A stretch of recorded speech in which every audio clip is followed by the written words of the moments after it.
Hello Malphite. Hello Nitrous Oxide. Hello Error. Hello Doomblaze. Hello the Massive Jelly. Hello I am the Suffering. Hello Ian.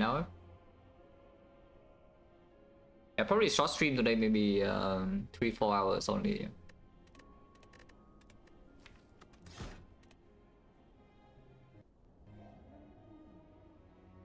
Transform 2. I mean, for max HP, of course, we take over Transform 1, yeah? And then the Snipe and nonsense, so we take Transform 2. Could go to early shop if the Transform breaks. Don't even need to fight the early elite. So yeah, it's very safe for Transform 2 strike, I think. If we high roll, then we go maybe this way. If we... yeah, the roll is...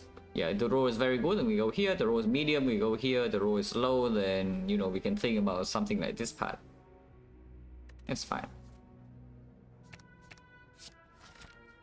That's probably medium. I wouldn't say it's like so low, but it's also not super unpleasant, yeah. And I mean, you can see already this is telling us what to pick, right? Yeah, you guessed it correctly. It's blood for blood. Guys, it's time for blood for blood. Hello, Dampener. Hello, Kepler. Hello, Rescue. It's not exactly the greatest in hallway fights, though. So I think we do one early shot. But yeah, if you want this shot, then you are forcing yourself to 4-6 elite, yeah, but I think that's probably okay. After 4-6 elite, we see that we need HP in the act, we can go into like this elite and do this fire. Triple question mark is a bit annoying, so ideally we don't go there. But sure. Now is 7 marks for Transform 2, and yeah, Transform 2 into Dual Wield Brutality. Hello, Loki, chill ass dude. Okay, can Ironclad not take damage in easy hallway fight for once? So now, looking like maybe possible. Yeah, this 2 is non-damage, so we just hit it. In fact, like the Brutality is also non-damage. We can play Brutality. It's gonna never attack this turn. We have 2 turns to kill, and of course we always kill with 2, so we are full. 20 go. Guys, what did I say? Is that this is the blood for blood run, yeah? And what do we see? Yeah, blood for blood. So I mean, of course we pick this, yeah? So it's not even anything else here. I just look at this, like what the hell do you pick? If not blood for blood now, then when? To be fair though, it is Slime Boss Act, yeah, so it's not as good as it could have been, but you know, it's still... yeah, of course we take this.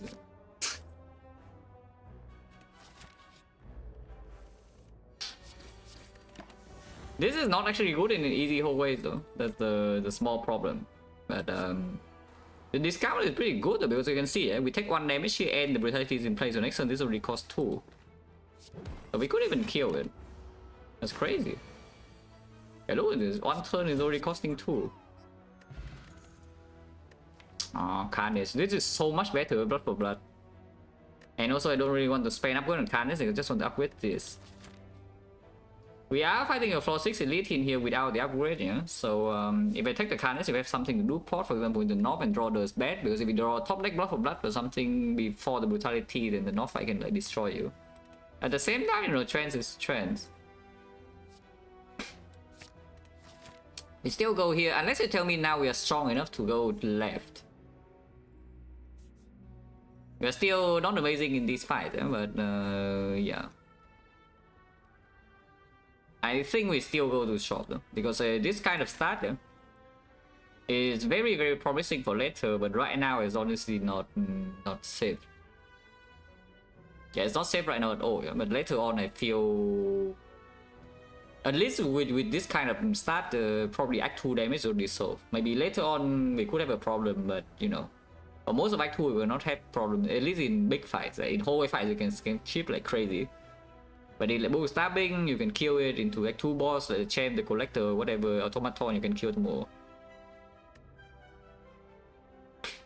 Also, time travel again not happening because this stream will not be so long. In order for the streak to be the same at the end of this stream, I need to lose 1 run and then win 3. But this stream is probably going to be only maybe 3-4 hours because I need to I need to watch cartoon with the boys. But okay, let's go here. Now here's the second Blood for Blood, which I honestly don't even mind. Yeah? Generally, normally I don't like 2 Blood for Blood too much in early game, especially because they're bricking you in hallway fights. But with the brutality into a dual wheel start, like, why not? The other choice is Panic Button, for example. You can also, of course, do the Inflame on sale, but again, yeah, like with Blood for Blood, you don't really care about Inflame too much. Lagavulin damage is already here. You have Brutality, Blood for Blood, you can do a Blood for Blood, you can trance into it, and then you boom, boom, boom, Lagavulin dies. So it doesn't matter. This Panic Button is pretty freaking good, yeah. It does make like it slightly awkward for the Blood for Blood to discount if Brutality is not in play. But it's much better in hallway fights, which we could be going into, but not that many hallways to be honest. Again, it's been a while since we do... Actually, no. Pretty recently we do 2 Blood for Blood, it's just one of them was lost to Falling, yeah? But I like playing 2 Blood for Bloods. Yeah, I like playing 2 Blood for Bloods first and foremost. It's just that if we take the second Blood for Blood in here, we can absolutely get destroyed in the hallway fights, especially if I go here. But I like 2 Blood for Blood, guys, can just stop it. I don't think I buy this though. Especially with 2 Blood for Blood, now the Inflame is just not doing much of anything. Holy. Boom, dead. Okay, did not even draw a second defense that we get hit. Yeah? I think I should play Brutality with 2 Blood for Blood in my deck. So, you know, we take like what, 8 damage here. If we draw into 1 Blood for Blood, we kill. That's the exact last card, by the way, so the Brutality, yeah? But I guess otherwise it could just play double defense and then take no damage. Oh, cool.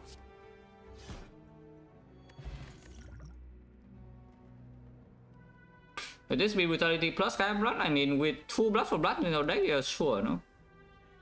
Because otherwise these are not playable in any fight and then we cry on the first like 2 or 3 turns.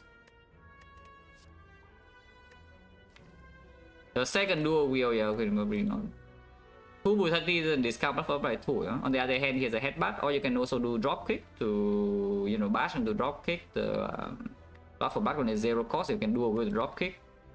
Sounds like nonsense, just take the headbutt, yeah? 2 potions already, and this deck is not exactly the best into advanced hallways, and we maybe need HP for the elite, so I think we go here. One chance right now, 30%. Wait, guys. We have a relic that also discount on 2 Blood for Blood. Wait. Pain, I wish it's pain, but it's not. It's just a regret. So regret is like way worse than pain and discounting your thing, yeah? But you know, it does come with a relic. So how bad is it really?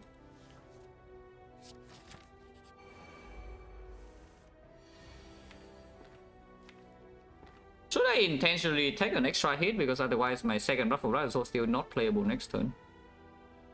I am willing to spend potion here if needed, depending on what we draw, because this deck still doesn't block, so I would like to get the hell out of here quickly.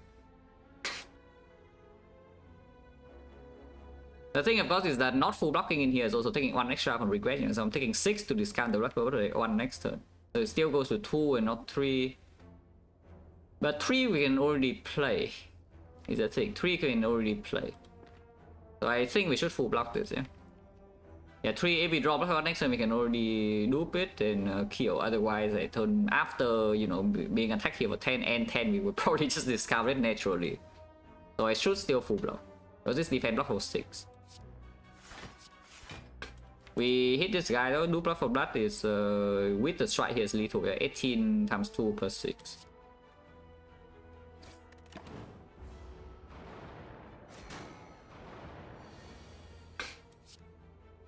Chance now we shuffle out some cards, but I guess it's fine.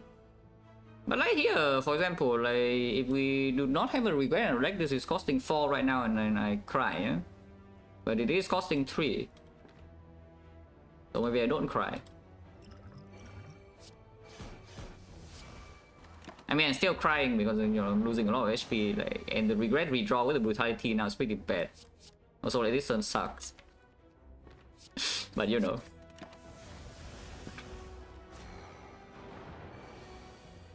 Ah, look at this.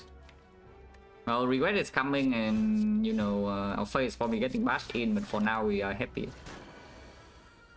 Yep. Regret is coming, our face is being bashed in, unless it's lethal, which it is, right? Because you can just headbutt the blood for blood with 0 cost.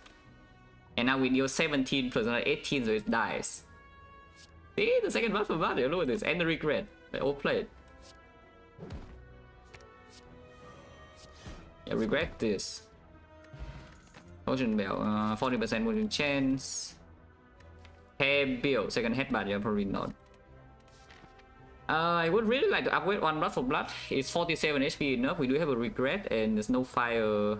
I guess if we go like this, we probably have to take this instead of the hallway path. Yeah? Even though I would like the hallway path more with the potion belt, but hallway path right now is a bit too dangerous. And after we upgrade one blood for blood, I can remove the regret. It's fine to remove the regret.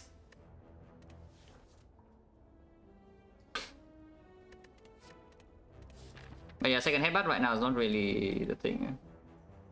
Vaccine with the sub, fish a lot.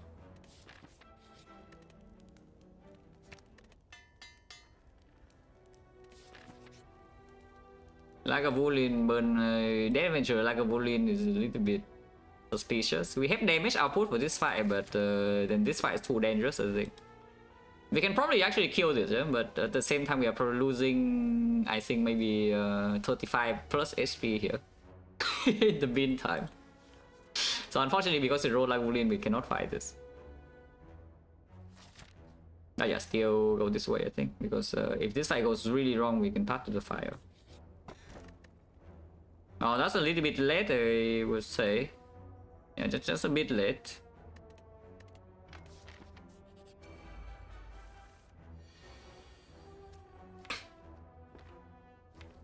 So 9 plus 22 is clean. Of course, this guy is attacking next turn, but this guy attacks you like freaking every turn.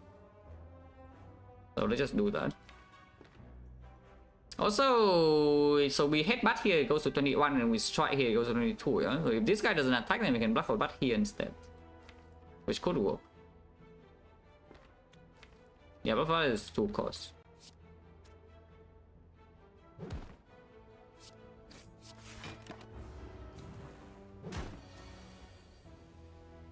Now, if this guy attacked, then there's no reason to really trance into freaking regret here. Yeah? So let's just bluff for butt one shot this. Then defend and take the chip.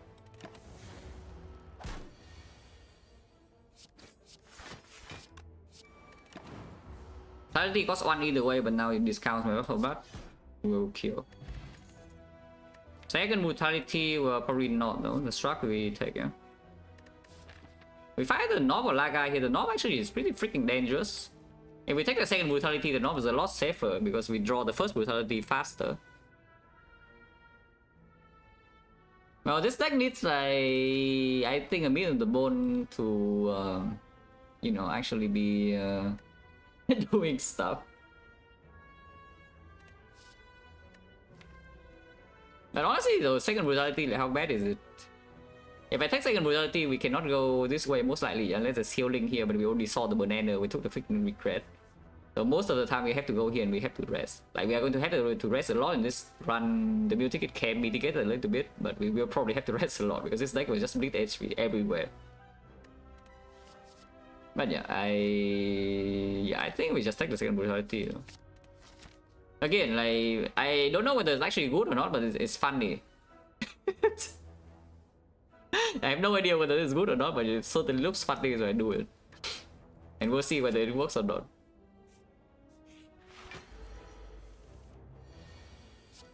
This is -4, yeah? It's pretty painful. Ow! But blood for blood is discounted in this. Okay, we'll just blood for blood plus and then play brutality.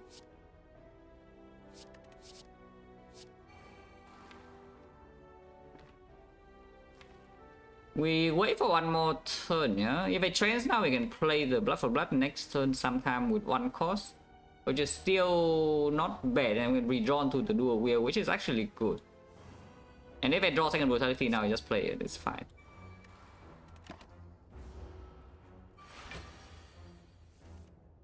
Okay.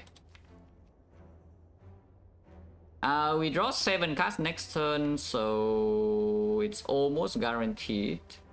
Actually, it is guaranteed to have 3 blood for bloods in play, which is 99 damage. So, you know, we are having guaranteed 99 damage here plus another 108, yeah, which means I can simply just blast try and then it's always dead. I do not need to headbutt. I do not need to do headbutt damage. Blast try is just dead next turn. Yeah, this is 99 damage guarantee because these are all 0 cost. You can do a wheel guarantee because we either draw into all of these or the battle trends, and then we can play a strike extra and it's dead. Okay, let's just do that.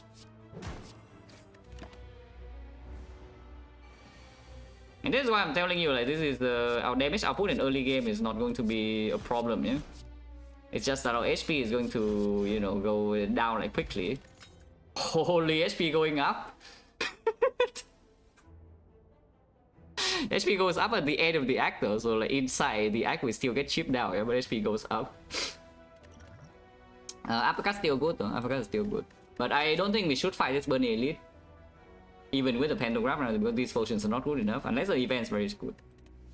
But yeah, uppercut is still good. Yeah. Wait, what the hell?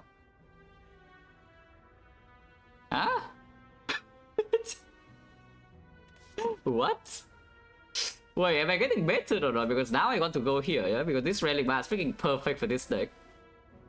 I mean, almost, but you know, it's like... What does this deck do? It takes damage. It deals a lot of damage, but it takes damage. And now what do we have? You're freaking 18 per floor, 18 per fight, into the freaking Mule Ticket, into the freaking Pentagram, so we only have healing, yeah? That's the thing. Normally, when you see a Relic bar like this, you're actually like slightly annoyed because you overheal. And if you basically you stack too much healing, then they are just wasted, and overall you don't get that much power, and then later on maybe your relics are useless and you're sad. In this case, we use all of this. Like no matter how much healing we have, maybe it's not even enough. So you know, it's a perfect relic bar for this deck, really. Wait, this scene is so funny though. It's like you transform into dual brutality, yeah. So it's extremely clear what you do. You see blood for blood on floor 1, and then you see all the healing relics. This scene is actually so funny. Burning Elite, we could die to Knock. If we die to Burning Knock with this, it will be very sad. I tell you, if we die to Burning Knock from this position, it will be very sad. We could actually die to Burning Sentries as well, but now I think we go here. Red Skull, yeah, Red Skull is not even that good. But yeah, you can always draw like this in hallway fight, which is why I'm saying that I don't actually want too many advanced hallways. Because you see like this kind of hand in advanced hallways, you are kind of sad. This is like one of the worst possible hands, yeah, because you draw both blood for blood on turn 1, so they are unplayable and also inefficient, and you also draw a freaking headbutt.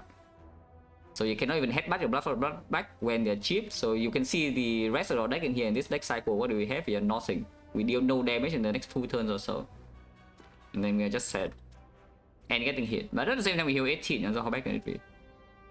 Should I headbutt the uppercut or not? If we headbutt the uppercut, we deal 25 damage next turn weaken, so this deals only 9, which is 34, and 34 is not splitting, is perfect, right? Actually, no, it's 26. 26 plus 9 is 35, and 35 is exactly bad. So I cannot headbutt uppercut to weaken it next turn. Yeah, we cannot headbutt uppercut to weaken it next turn. It will split, even when we're weak. And I don't want to split because I mean you can see our deck, right? What the hell does splitting do here? Helix is not good because we... First of all, we want to take a small amount of chip like every time. And like Blue Candle would actually genuinely be quite nice, and I can even keep the regret. I want something better, of course. If the broken relics show up, I'm still happy. Yeah? But you know, like you want the fun relics, there's some Blue Candle or self-forming clay. Yeah, those could be the fun relics. I mean, the clay is also broken. Hello, the Mochinator. Yeah, go to here. Welcome. Okay, so do we just blood for blood or we do this? Either way, it's 22 damage, so pick your flavor of 22 damage, I guess. Yeah, whatever you do here is 22 damage. I think I play blood for blood to make it happy. Yeah. If you trance here, you can get destroyed by regret. If you don't trance, you don't draw back into blood for blood and you have no damage. So, you know, regret. Sometimes you get owned by regret, but what can you do? Next time you will get owned by regret, so that's cool. Actually, blood for blood is like 1 cost and then 2 cost, you know. So if we do a will the 1 cost blood for blood, it's not lethal because it's only 32 damage.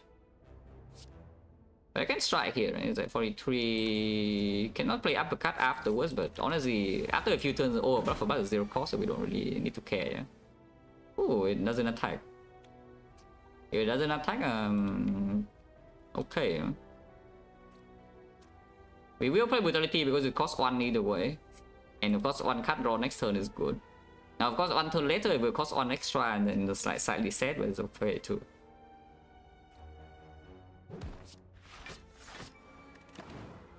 But yeah, now my buff water is 0 cost, and yeah, of course we draw into both of them and it dies. Now we heal what, 18. The Flame Barrier, the first real block card we have in our deck. Our deck right now is blocking with base defense and our face. So this deck is fun, right? Like, I don't know whether this deck is actually good or not, yeah? Objectively speaking, because you know it's only working because we saw all the healing relics, but at the same time this deck is very fun.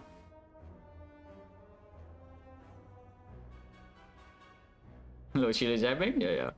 Sure. Black Blood, consider if we don't have all these relics, then maybe, but we do already have these relics, so I don't think Black Blood we do. That's the thing, like because we already have all of these healing, I don't think Black Blood is going to be picked now, yeah. But this deck is yeah, this is the best deck of all time. Look at this. Okay, Flame Barrier is still fine. This deck will not pick XecnaR, no, is the thing. Like we have, you see, like these are 3 and 4, but actually they're all 0, yeah? So we are not going to pick XecnaR. I'd say the barrier is probably still good.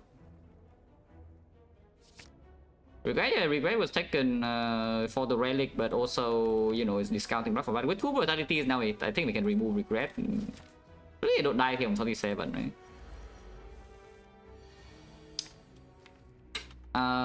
So how is this? I am very willing to use energy pot here, if needed. Couple of lines, and we can just play brutality blood for blood. We can also do a will the brutality energy potion blood for blood strike. I think I just play brutality blood for blood. But Dynamic 2, no, it would have Dynamic 2 before we see all these relics, but now that we have seen all these relics, I don't think it will Dynamic 2 anymore. Unless we horribly break the boss rewards or draw order in every single fight in Act 2 or something. Because 18 here was a lot of healing, and we can go to Act 2 shop for another 15. We have like a massive amount of HP here, and we already have stored 3 potions. I think we just play it like this. Is max HP not? Max HP as in, you know, it roll 90. So this is not very big. Oh yeah, okay, this is probably already working. Yeah, the next turn, this blood for blood is costing 0 already, yeah? So, and this one is costing 1, so we can already do a vulnerable into 2 blood for blood, and that should work. Maybe. I mean, I can check whether it works or not. Video 15 here is 11, 57, 57, next turn is 61. 61 we have vulnerable is 33. Plus 27, that's already 60. Yeah, it's freaking dead. Yeah, we draw into second blood for blood and vulnerable, and we can always do that with sweep pot if we want to. But we also don't need to, because you see what happens after this draw. We heal 18 from this, and we heal 25 from this. So we actually have a plus 43 here. Whatever HP we end up with after this, at the end of this fight, we have plus 43 when we enter Slime Boss without resting. So I don't think there's any reason we would ever potion.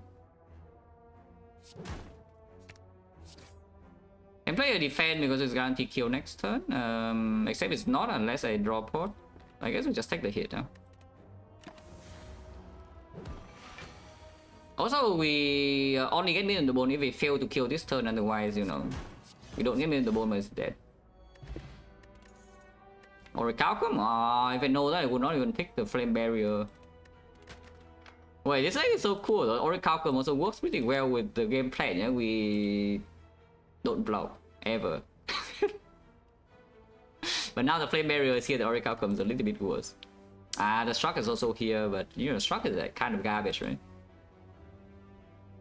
It's strong garbage because struck it actually allows you, makes the corruption easier to take, yeah. And then suddenly we have like corruption with 2 blood for blood, and we have like dual wheel plus or something, and then we have 4 blood for blood plus going in with 0 block in the deck with Oracle, but you will bomb, enemy is dead.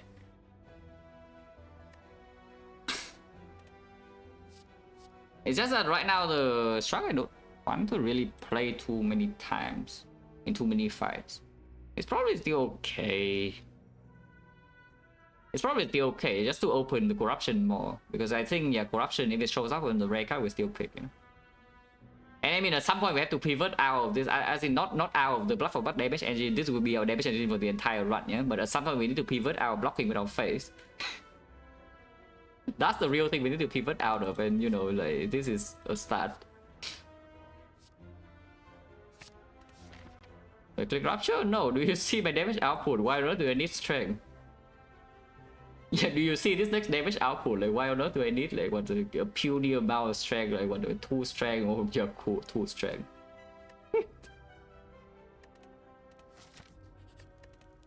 Probably upgrade uppercut though. Now that we Oracle come, the weakness plays even more. We don't need this because we already have another one, and headbutt can also line up, and also even if this is costing 4 with this kind of deck, it goes to 0 pretty quickly too.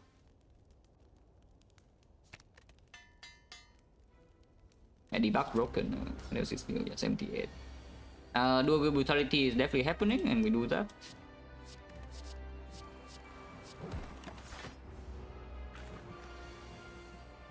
Ow. That feather is actually fine.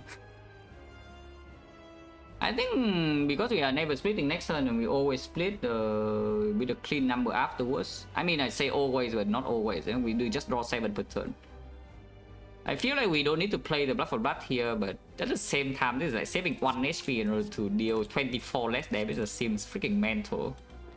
Unless we, after playing blood for blood, we cannot do some uppercut headbutt, then maybe I refrain from doing so, but I think we can still play the thing, yeah, it's like 20.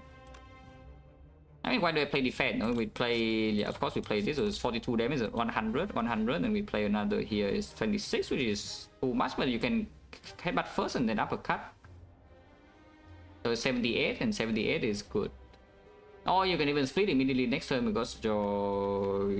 this is 0 cost, you can split it like 40 something, yeah, that's fine too. Yeah, like no problem. No? Ow!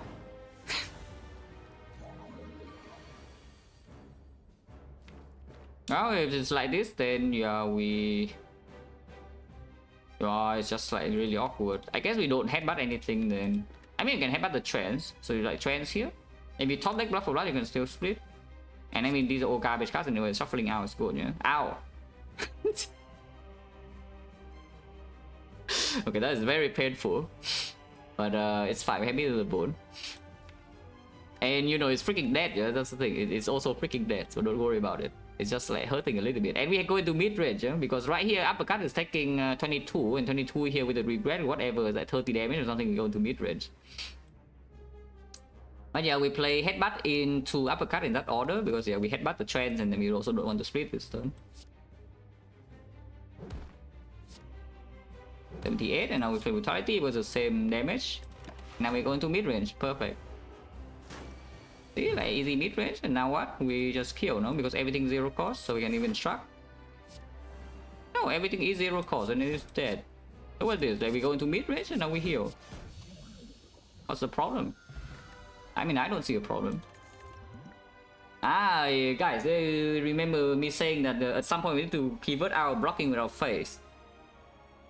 Is that even true that we need to pivot our blocking with our face? Because we can simply just block with our face. Quit the feet. And that's tell me we need Immolate, because if we top deck like the 2 blood for blood enslavers or something can get weird, but you know, I don't trust you. I mean, maybe I should trust you, but I don't. We already said, yeah, Snake was a complete utter garbage, and unfortunately this energy is horrible, so maybe it is a Black Blood angle after all. Not because Black Blood is good, but simply because the other 2 are trash.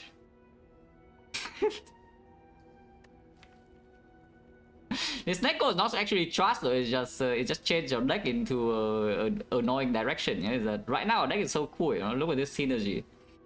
If you take a XecnaR, suddenly you just play a standard run. You have a XecnaR. Yeah, okay, cool. XecnaR is still good, by the way, just saying. Because even though these are zero cost, like they do get discounted with the brutality on the same hand, so you know you start your thing faster. Your early turns damage is high, and then you also have like high impact cast, upcut, flame barrier, and then you have fear. But then you have dual wield. It's not even like dual wield XecnaR is bad or anything. Dual wield XecnaR is very good. It's just that it will make us build a different deck. So do you want to force the issue, or do you want to make the right choice? Because right now I say picking Black Blood is forcing the issue, and then if we never find a block solution later, we could die. But if you take a XecnaR here, I think the maybe very early floors of Act 2, or maybe the Act 2 boss could be a little bit more difficult, but then we are way stronger. I think the last time I forced the issue, a streak goes to 0, so I don't know about that. It's annoying though, because if we don't have the middle of the bone in here, this Black Blood would be so sick, no? But we already see the middle of the bone. We already see the middle of the bone, guys. Oh, this was such a perfect opportunity with the Black Blood, but we just have to get this Relic in deck 1. Yeah, XecnaR was like kind of cringe, but it's I am pretty sure this is the correct choice here if we want to make the correct choice. Because the Black Blood will most likely not do anything super relevant. I mean, it's okay though, but... Firestone? No, Firestone is worse than Skip. In this position, because all damage is 0 cost. And we need to actually take hits from enemy before we get to deal damage. So like Firestone is absolutely horrendous. For weather reduce brutality, yes. XecnaR brutality buff for us still works the good way. As in, you draw random cost. It doesn't retain a zero cost, yeah, but it draws random cost and then it discounts 1. So it is a good case.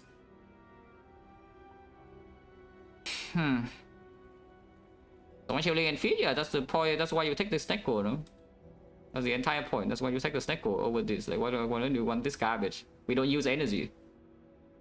That's the thing. This deck does not actually use energy. Yeah? You might think that you're expensive cards and such, but these are all 0. Everything here is 0. Like, why do you want to force energy? We have already calculum. So 1 defense is worthless.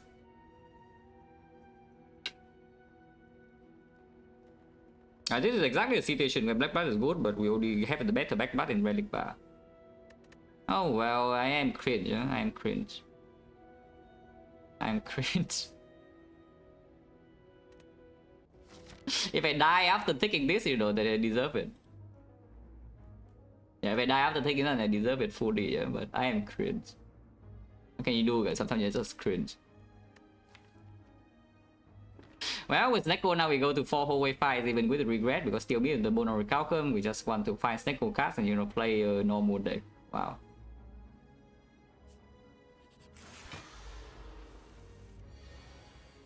Yeah, like here we take hit to our face, but we don't care. Not yet though. Maybe we will care soon, but for now we don't care yet. I can play trance to have a big regret in my face. Seems bad. No need a potion at all, yeah, because middle of the bone and we'll take it here, so until we actually take real damage to our... Basically we go a little bit too low below the middle of the bone range, then we can do the thing.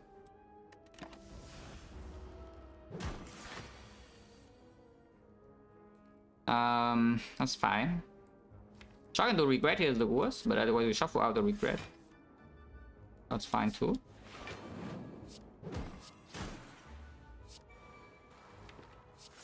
Next turn the regret will destroy me always, but that's again not the problem.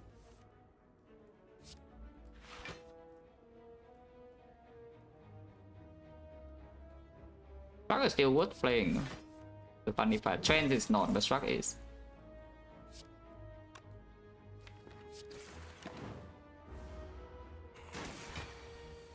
Now here you see, it still goes to 0. Because it works well with the thing. But probably we need to feed, yeah? So we don't kill it yet. It's dead now, but I don't kill it. Also don't make the blunder of doing like blood for blood into flame barrier, because it would die to the taunts. And that would be very bad. Is there any way I can get meat in here? Not really, right? Because the feed also go to, yeah, like 35 or so we can, yeah, we cannot take meat. Defend blocks too much, not playing defend also blocks too much. So there's nothing we can do here to get me in the bone.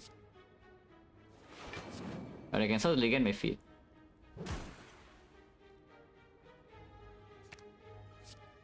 Yeah, this goes to 10 and it takes the damage from Flame Barrier, so it goes to 2 HP and then we kill next turn with the feet clean.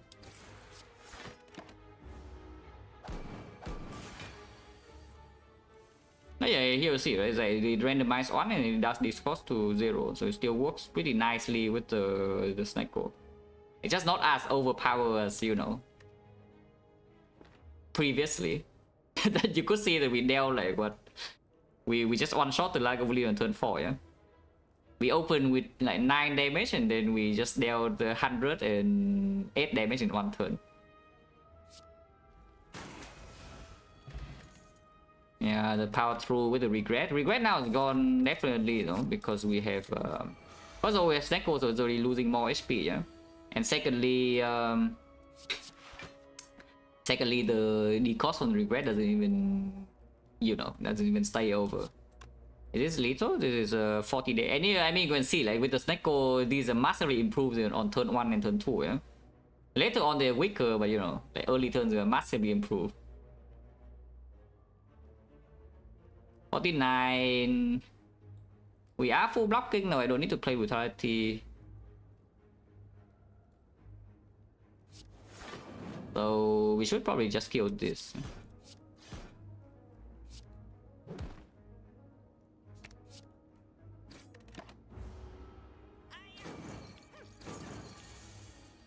Interesting. I know Black Light is very interesting. It's just bad because we already have this relic. Otherwise, it's actually good. But yeah, this turns over Calcum and they can feed. Trying to do a wheel feed this fight is probably very stupid, yeah? Which is why I didn't try for it. Okay, feed here. Take an uppercut if anything. Don't really think it's so needed for now. We can take the evolve with the power through, which I don't mind. Again, like one small brick with Snecko doesn't really matter too much in whole ways, especially when we have like Giga sustain here, and then in boss fight this is just positive.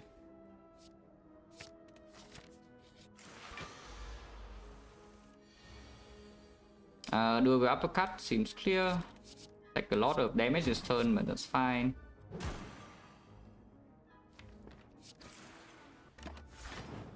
We go into mid range here probably, even after the feed. Would have tried to kill that, but I think I still want to kill Avocado first.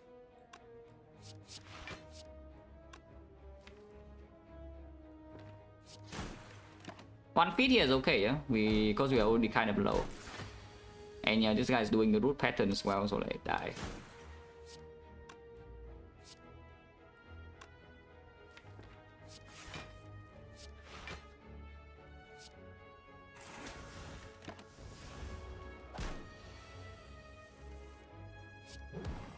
Hopefully we don't take regret damage, no? Usually we can kill without taking it, yeah, and we can.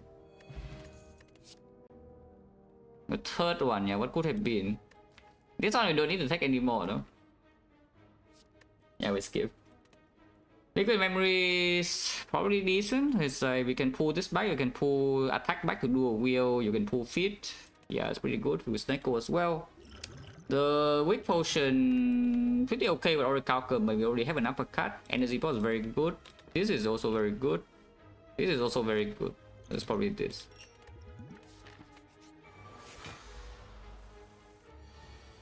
Well, third one be good on Snecko? No, but I would pick it. Yeah, I tell you that it's not good, but I would pick it.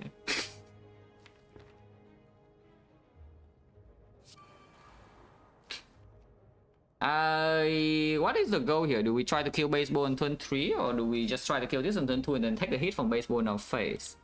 Because maybe taking the hit into our face is the more realistic. And this opens like one bluff for battle, already draw lethal, which you know it does happen.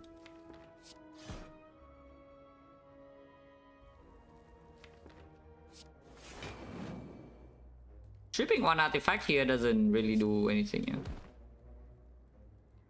So do we headbutt power through or do I headbutt the barrier? Power through blocks more, but it does put in the thing. You can also put back Blood from Bat to hope that you have lethal next turn, but that's like Giga Cope. Eh. More block is more block, you know. Okay, 3 costs, so maybe it's not more block. Like 11, go to mid. Next time we can do a wheel. Still has 60 HP though, but still fine. Can we die here if I do something stupid? Because I feel like we actually can die. Can actually die if I do something stupid, yeah? But after we leave this floor, we are okay because we heal 18 here and another 15 here, so we plus 33, and the regret is gone. But the playing Evo is not doing that much either because, you know, you draw 2 days where you draw into the regret and then you don't kill it and then you die. I think I should still save HP. The real play here is to probably play the feat. Okay, I don't want to die. But this potion actually don't save me if we draw the Giga bad draw like this, yeah? It will not actually save me. So we could still die next turn, is the funny part. I think we should just attack it though. It says what? How much damage? How much HP? We Bash Strike here, it goes to... And Power Tool is still worth playing, yeah? Because otherwise I'm taking 5 damage. So we have 20 damage here, it goes to 30, 30 is 45, 45 is killable.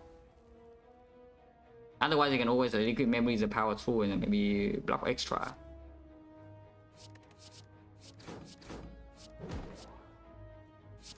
Ow. Oh yeah, like here we can kill. Can we kill without potion? This is not vulnerable, yeah? So it's like 35, 41, no. With potion, yes. With potion we can play Flame Barrier and the 4 damage is enough.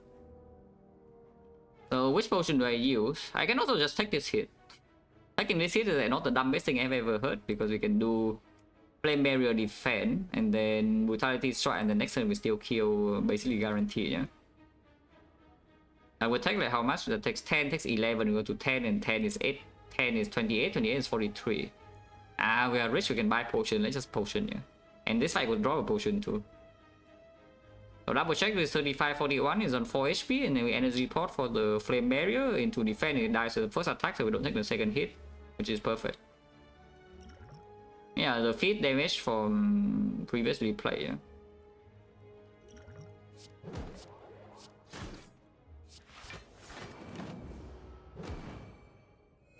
Yeah, new potion. Not a very good one because we already have one, but sure. Mana struck just because corruption out is there. Not exactly what I want to draw right now though, most of the time. So maybe not, yeah, maybe not the second struck yet, yeah.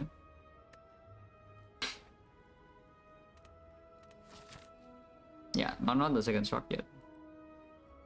Well, the boss is automaton.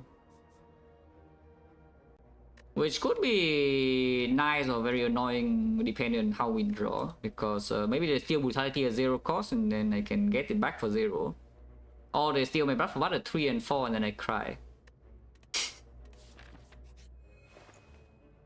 Now here's a Feel No Pain, which right now doesn't do anything. The bandage up to go with a black blood. We have a giga healing build here, but you know, just then we have like whatever this is. The Abaca is not bad, not too bad with this because we do cycle quickly with Snecko. Probably is wasted Oracle a little bit though. But there's also, I guess there is a second shop here. If you go to this shop with me in the bone, basically after this fight, you have me in the bone HP, and now you go here, you have the Meal Ticket HP, and then you have Pantograph HP. Even if you're on 1 HP in this fight, at the end of this fight, you go heal to 19, and 19 is suddenly 34. 34 suddenly 59 HP, so heal 58. Just by going to this shop from here, we heal 58 from this floor to this floor. So it is possible to also save the goal because you know the Abaca is only really strong after we have exhausted down, and then you know it works every single turn. 6 block per turn is very good, but then we only have a way to exhaust down with Snecko, which is usually an overpowered card because it's either second wind or corruption or fiend fire. And then we probably don't need the Abacus anymore because we also have potion mail 4 pots with the feat.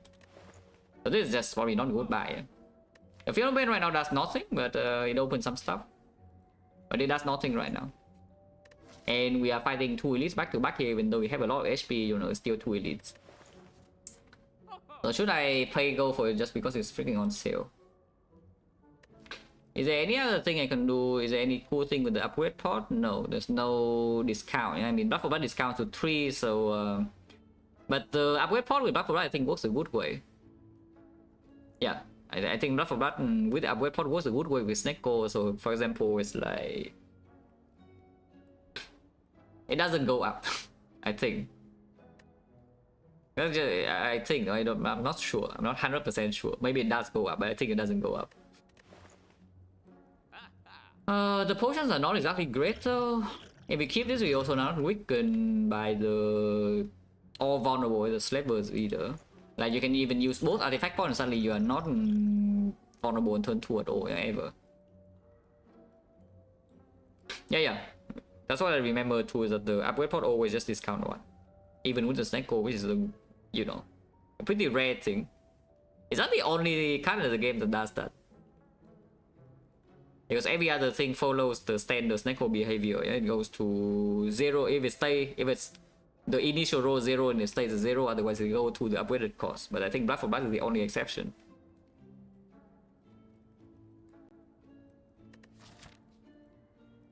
Oh, this Phenomenon can definitely kill me, I would say that, if I buy it.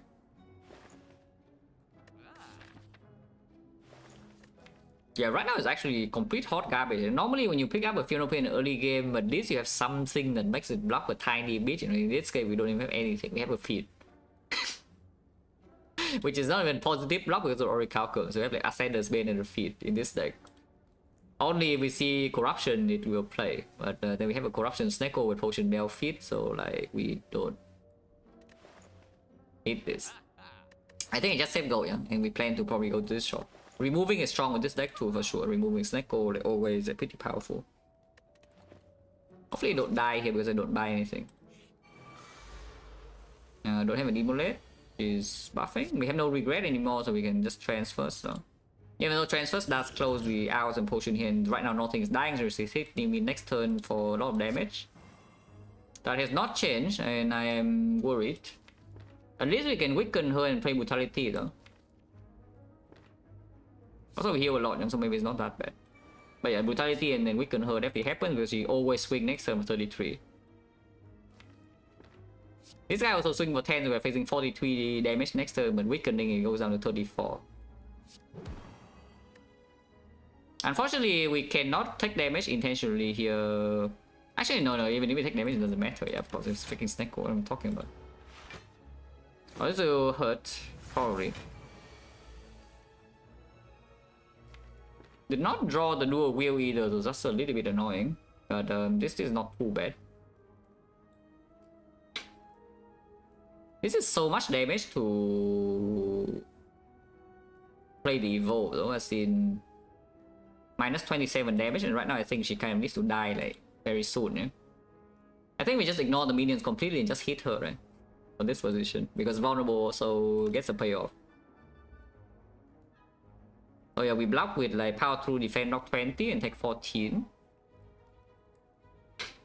And then play 2 Blood for Blood, yeah? That's the turn. And the feed in here, we are scared. Are we scared? I am slightly scared, but also we draw 8 per turn, and the Blood for Blood will discount on the same hand, so like, how bad is it? Maybe it's not that bad. Is there any line that... Because I could also see playing the Headbutt over this Blood for Blood, yeah? Ignore the Evolve, so we just play the defend, power through Blood for Blood, and then Headbutt the Blood for Blood here, so that we can do a wheel next turn sometimes. It does need to roll cheap though, so it does need to roll 1 or less, so it's 50-50, and then you get discounted to 0, and then the dual wheel, no matter what it costs, it will work. If you roll base 2, then you still discount to 1, so dual wheel being cheap still works, but she's not vulnerable anymore. But 22 damage is also a clean kill on this if the shield shields her. If the shield doesn't shield her, then, you know, if the shield shields this, then we can also just hit her and maybe it's D2 anyway. The difference is how much damage, it's like 27, 13, so it's 14 difference damage in order to put the Blood for Blood on top in here to have a chance to do a wheel next turn. Maybe that's just stronger, yeah? That's probably just stronger, right? To play the Headbutt, because then we also get to keep the feed.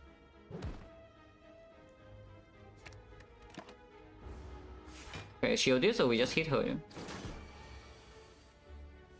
Okay, but for what was slightly expensive, but dual wield was cheap, so now we can go do the stuff. Next time we die if we don't kill her though, so if we do this, yeah. And right now we only deal 44 damage, it's not actually that much.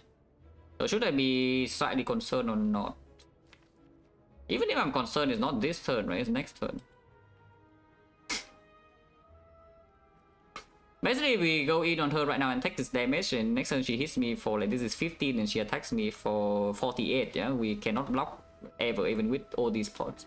And these two pots are useless, so we can only reach with this a little bit damage and the liquid memories for a little bit more, and she is on 48. So 48 with the shield could be on 59. And we draw only 8 cards in here with no evo. So it is definitely a little bit dangerous. The safer choice is to one-shot this Mad Gremlin right here, which is 90. But in that case, you can always memories back the Flame Barrier or something and then survive if she swings. Oh, that's so dangerous. Yeah, going in all in on her right now with this draw is probably not very good, yeah? But the train is also expensive. So maybe now I guess I can also draw a pot immediately. I can also draw one immediately if I'm really worried. Which I think I actually will, because like this fight from this position is already very spooky, yeah? Like what I do. It's just that if I draw a pot right now, I don't have draw a pot next turn, and if she attacks me alone for 48, I still also need to block, you know?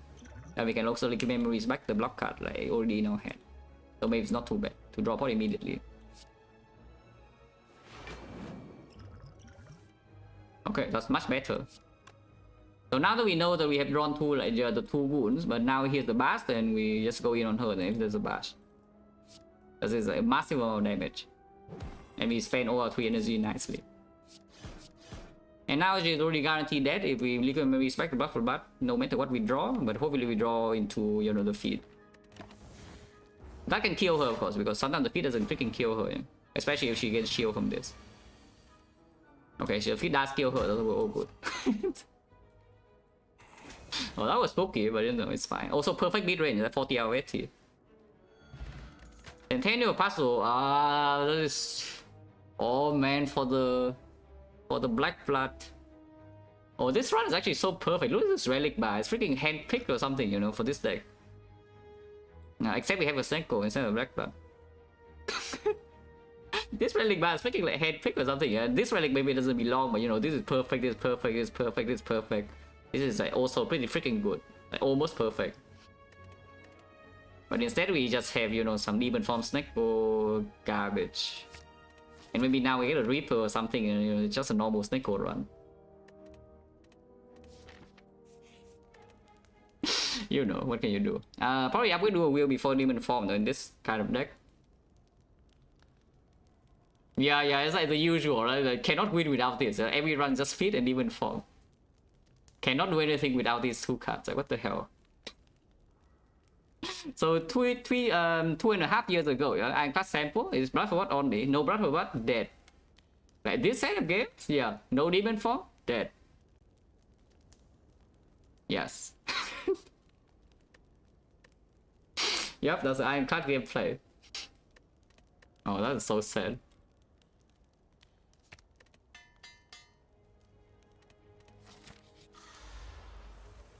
It's like, well, correct? No, of course it's correct. Like, it's way stronger. But, I mean, you see, being strong is not the only thing in this game.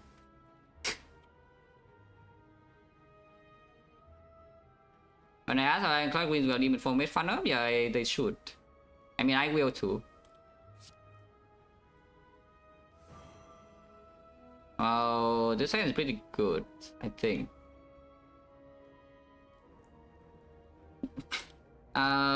So what do we do here? Do we play powers, or do we just do a wheel Blood for Blood and play a bunch of Blood for Bloods? Because you can do a wheel Blood for Bloods and play a bunch of Blood for Bloods, you know. This is 44 damage at 3 energy, yeah? Otherwise you play like Brutality Uppercut, but then most Blood for Bloods are already in here, so like Brutality doesn't even do that much. Evo it could be okay, but like who cares? Uppercut doesn't matter because, you know, whoever we uppercut dies right now, so the weakness doesn't play. Let's just do a wheel, yeah? And they have more Blood for Blood in the redraw. Unfortunately, we're wasting damage, but you know, cannot be helped. There's no clean way to distribute damage here, so we just waste a lot of damage. But it's fine, you know.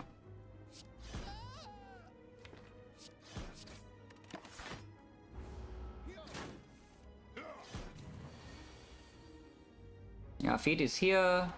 You can feed. Should I even play that? I want to go into mid range, but maybe I don't. Yeah, that's too much trouble really going into mid range.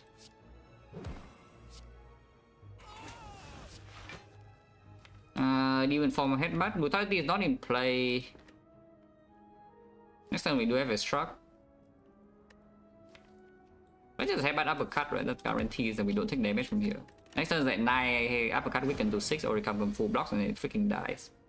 Because we have like, you know, a billion buff for in the deck.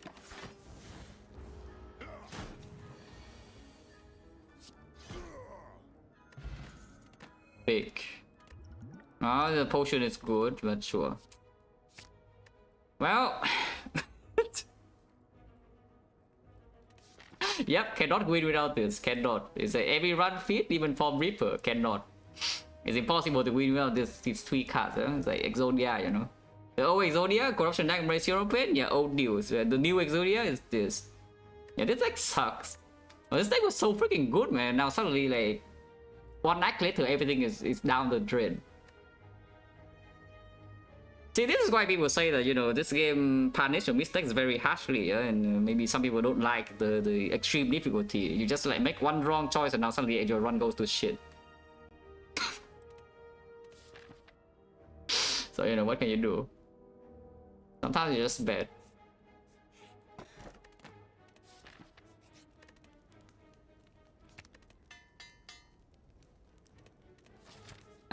More hallways, and why not? I mean, you can go here if outer is like 3 max HP and you can see Twag. Okay, it's Twag, right?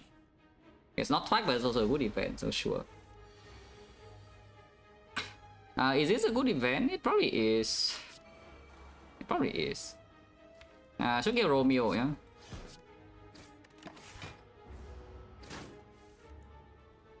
The change or trick you will change whether it's positive or negative. Because I am not going to stream for so long today.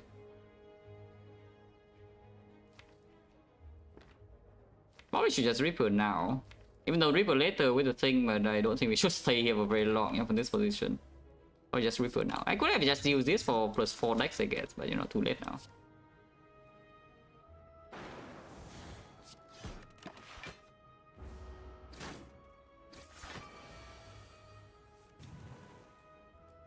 That doesn't work, right? I mean, it actually does, but the blocking is like so difficult. As this skill bad right now, then maybe you can store out Romeo. I store out Pointy. This is 24. 24 plus 19 is 43. No, it doesn't kill. Well, we just hit bad then.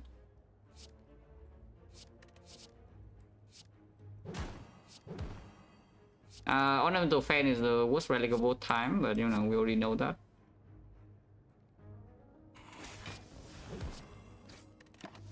Is it actually? Because now I get into mid range and without the fan I am still in mid range. Okay, never mind. So fan is just bad. Cool.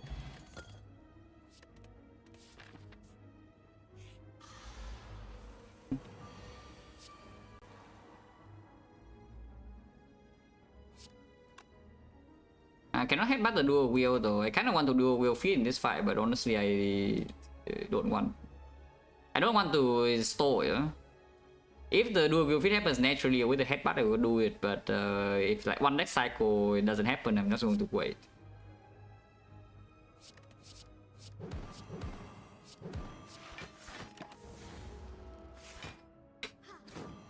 And we had some silent runs, yeah, 2029. Yeah, that's a good year, 2029.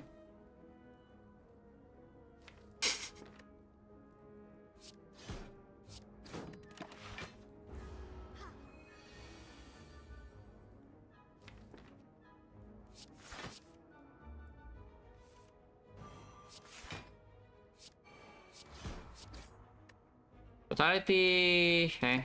I mean, I can also full heal here with Reaper, but I also don't want to, yeah. So let's just not. This, yeah, it's 26, it doesn't die, and then next time we can feed. You can also do a Will Reaper without even waiting for Demon Form, but I don't really care. Wait. Okay, it works.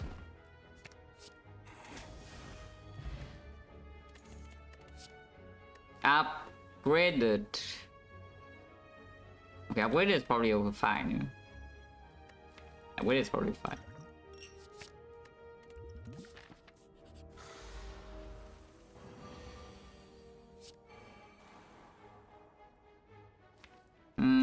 Feed being drawn right now is going to be a bit hard to do. Huh?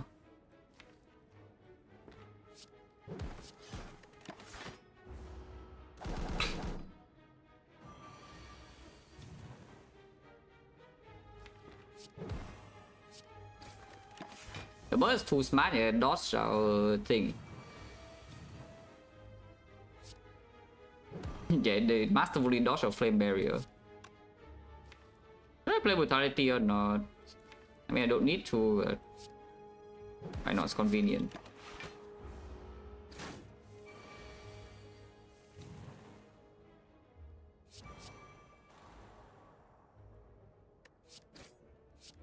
We can kill her right now, but I don't want to kill. I want to feed.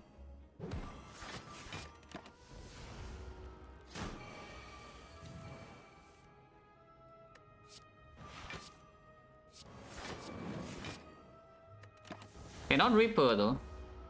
HP here is way too low already for Reaper to not kill, so we cannot Reaper. I can feed. Liquid Memory is built. Yeah, Liquid Memory is built. I probably not taking third one. No, like this thing is definitely staying, and I think this thing should still stay for now. Yeah, especially I'm not going to optimize the feed so much. Second power 2 is still good. Yeah, we go shop. I mean, we massively overheal already, but yeah, we can still go shop because we have gold. And we buy, yeah. Now the clay is here for our Giga Zero cost buff for Blood Bill and all that with the black blood and. I mean, you can still get your zero cost blood for blood, yeah, if you want that with the pellets. You can pretend that you know nothing happened. You just get draw 2. Yeah, you can pretend. You can pretend that nothing bad ever happened, and you can just draw 2 cards by cleansing the Snecko debuff away. On the other hand, you can take the good relic like the clay.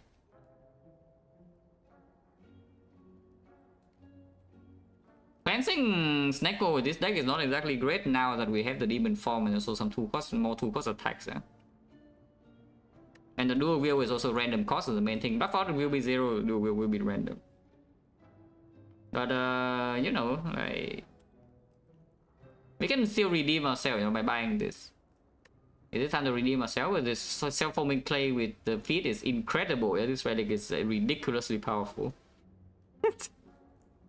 This relic is ridiculously powerful. This was should probably just win the run on the spot. Not that the run was already not a super favor from this spot, but you know, you buy this relic, you cannot even die if you play like a complete monkey. Unless you lose every single 50-50 and also don't see a barricade and also draw like the worst draw ever in every fight. And maybe you don't win.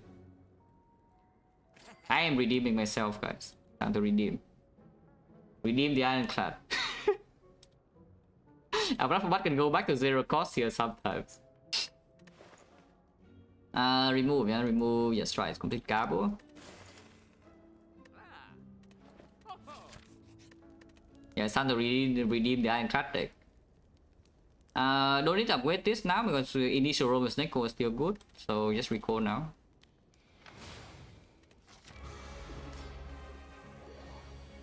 We can cleanse, no, we cannot cleanse because every skill is too expensive. Yeah, very cool. Demon forms down turn 1 already though. Now we can cleanse, yes, and cleansing this is not bad, yes, freaking Reaper 0 cost here. Yeah, cleansing this is not bad at all. It will steal my potentially my Battle for Blood. It steals one of these 4 cards. The dual will be probably the worst one to be stolen, but you know, even if it's stolen, I don't mind too much. Holy cleanse. Hello from Seiko Palace? No, you... I think you probably just got here, so you missed the story of this run, yeah? Just look at the story of this run here. Look, this is my relic bar. And this is my deck. Before the feed was my Ironclad deck. In fact, it was even a regret. This was like the perfect Ironclad run here, and then I picked Snecko and then we are cringe. Instead of the Black Blood, even though it was a perfect time for the Black Blood. And now I'm buying the palette to redeem myself, you know, so that we can go back to 0 cost blood spam. But it was a perfect Ironclad deck, yeah? Until this happened. But it's fine, we can redeem ourselves. It still dual wheel, so we can just get dual wheel back and then dual wheel the blood for blood, and then everyone's happy. I mean, I am happy. I don't want to rebound the close line, not rebound but headbutt. I don't want headbutt the close line, so just not. Oh wait. Ah, of course. Yeah, it costs 1.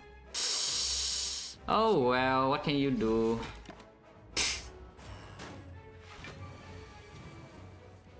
Right, of course, it costs 1.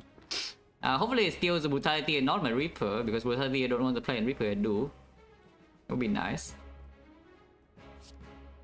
Even if it steals the Reaper, of course we have like no issue whatsoever, yeah? It would be slightly more annoying. Yeah, just slightly more annoying. And that's 2 and all this HP is fake. Yeah, that's the thing about this one, like all the HP loss is just completely fake. Maybe next turn is not so fake, but it's hitting me for like a lot, but you know, it's still kind of fake. Should probably... I mean, I don't... Should I play the brutality or not? I think I do, right? Then suddenly we have... how many cards draw? 9 cards per turn. Oh, I like 9 cards per turn.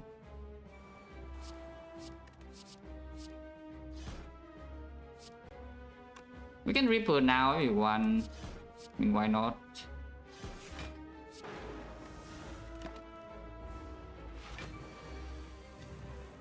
Maybe this one I get hit a little bit, but you know, yes.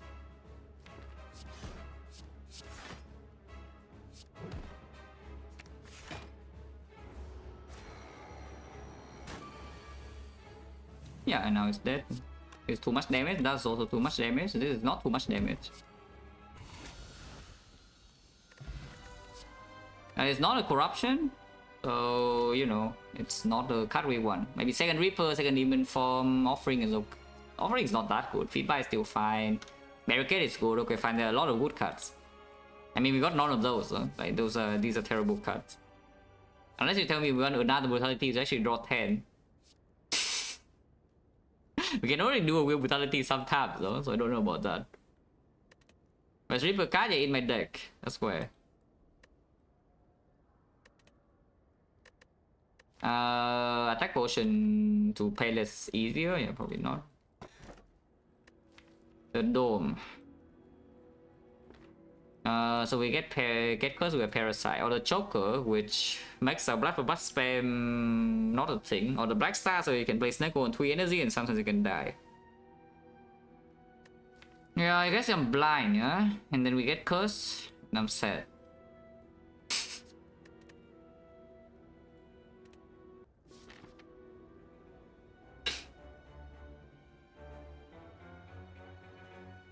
We elites, yeah, sure. Red mask gold sometimes. There's no option to late shop.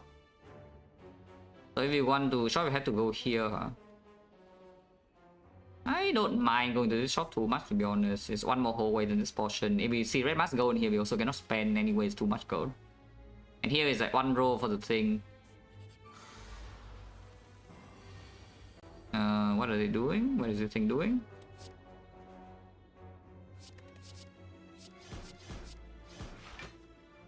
We need to headbutt the feet. It's good full block, and full blocking is actually slightly bad, so I think it would play blood for blood. Still have 4 energy actually. I was playing as if I was on 3, but I'm on 4. We actually full block, which is not exactly very good, but maybe it's fine. Full block again. It is not lethal, by the way, in case you're wondering, but now it is. Garbage is 5 permanent strength, and what does 5 permanent strength do? What does the artifact pod do? The artifact pod blocks the vulnerable of the heart in case we cannot palace, but with 2 liquid memories we can always palace, yeah? So 5 strength, 5 strength, you know. The only upgrade here does kind of doing something with the feet, so I guess we can upgrade feet.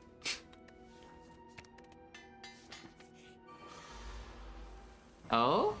I haven't managed to draw dual wheel and feet together like, at all, yeah? Like ever. That's fine.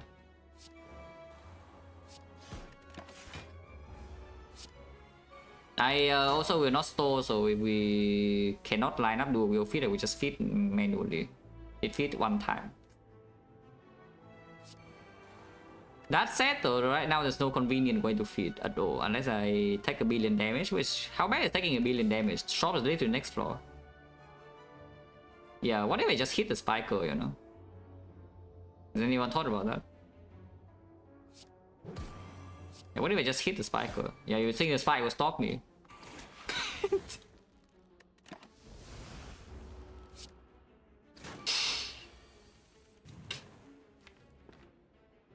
Brutality. Sure. Only fat, yeah. This guy is left alone for the Reaper HP, though. This guy will never attack this turn, so we can cleanse. Yeah, Reaper is 1 cost. Dual wheel is expensive, right? I think. Dual wheel is 3. Yeah, dual wheel is 3.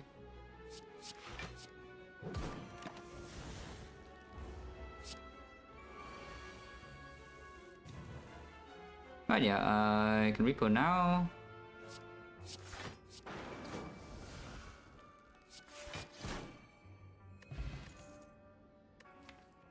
But the thing is, if we cleanse before the thing, but you know, usually doesn't work. Second struck only if we see the corruption, which right now is not super likely to happen. Could still happen.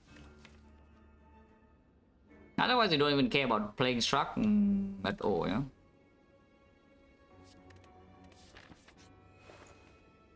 Rich. We already have the feed though. Feed plus even, so we are not going to land this. Just remove it. There's nothing else to do here. Unless you tell me you want to buy this, like for what? Yeah, I don't even know. Where your strike goes. Yep, getting cursed. Half of the cost, by the way.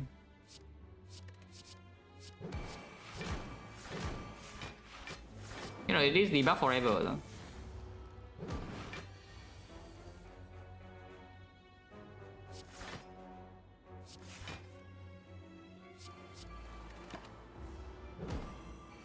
Can cleanse this? No, we can.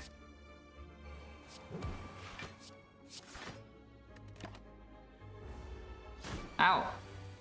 I mean, it was hitting me with like 57, actually it was not, because the first hit was not that.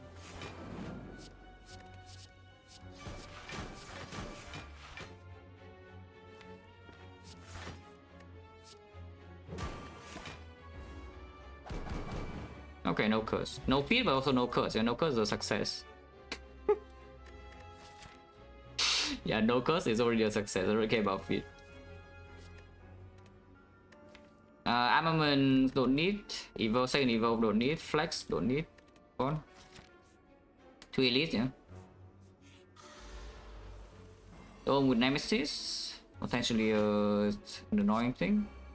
And cleanse right now. Cleansing this is Demon Form 3 cost. Uppercut 2 cost. Evolve 1 cost and Dual Wield 1 cost though. So cleansing this is not the worst. It's also not the best. I think we want to roll a bit more, yeah? I mean, power through 1 cost is good, but the other time I kind of want to play Demon Form. Do I want to play Demon Form? Yeah, maybe I don't care about playing Demon Form. Maybe I should just cleanse. Okay, fine, cleanse.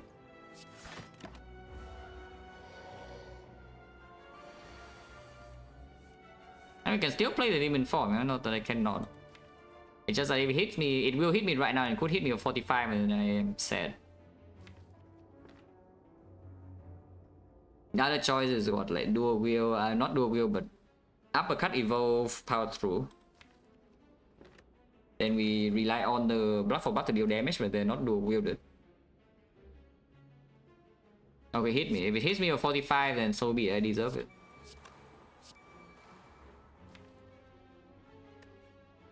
It's shuffling in next turn regardless. Okay, I deserve it, yeah, as I said. And also the Reaper miss. Actually, the Reaper lands this turn. It does land this turn, but it's not vulnerable yet. Can I die here, by the way? Just checking. Because I think maybe the answer is potentially yes. I could see using Liquid Memories, one Liquid Memories to get my dual wield on Reaper though.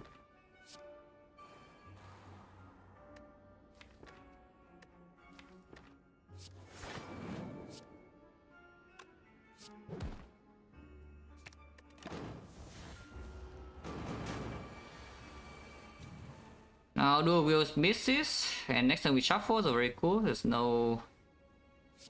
I guess it's fine.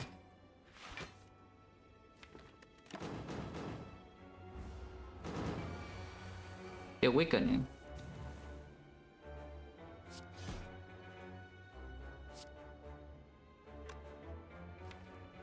Want to Reaper, want to feed. Okay, Reaper now is good.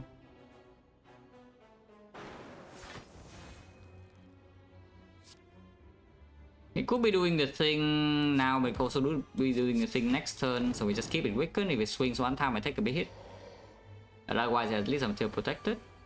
Feed is drawn this turn, so you know. We can increase the feed density in the redraw, which I think I will. We'll take a big hit this turn. Okay, only small hit, and now this one we kill. With the feed plus, okay, all good. Mummified hand. I think that's Relic is like okay.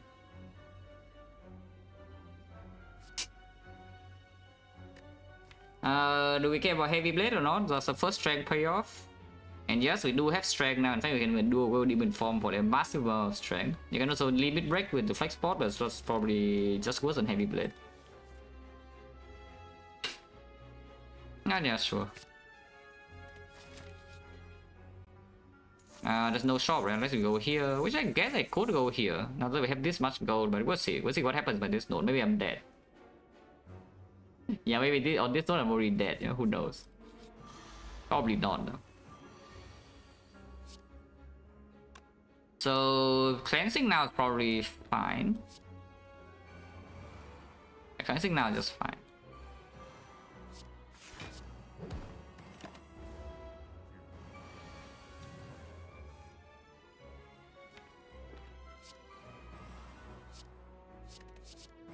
It's debuff forever.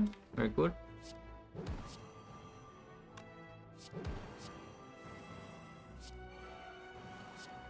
Also, we have like pellets trends, yeah, which is pretty cool because now we can do something like this. Actually, no, cannot. Yeah, this costs 1, so I cannot do a wheel my buffer what now. And do a wheel heavyweight next turn doesn't matter because you know it costs 2. Probably just get the trends back then. In fact, a good trends right now, but this head next turn is not exactly amazing. And it's like slow stack.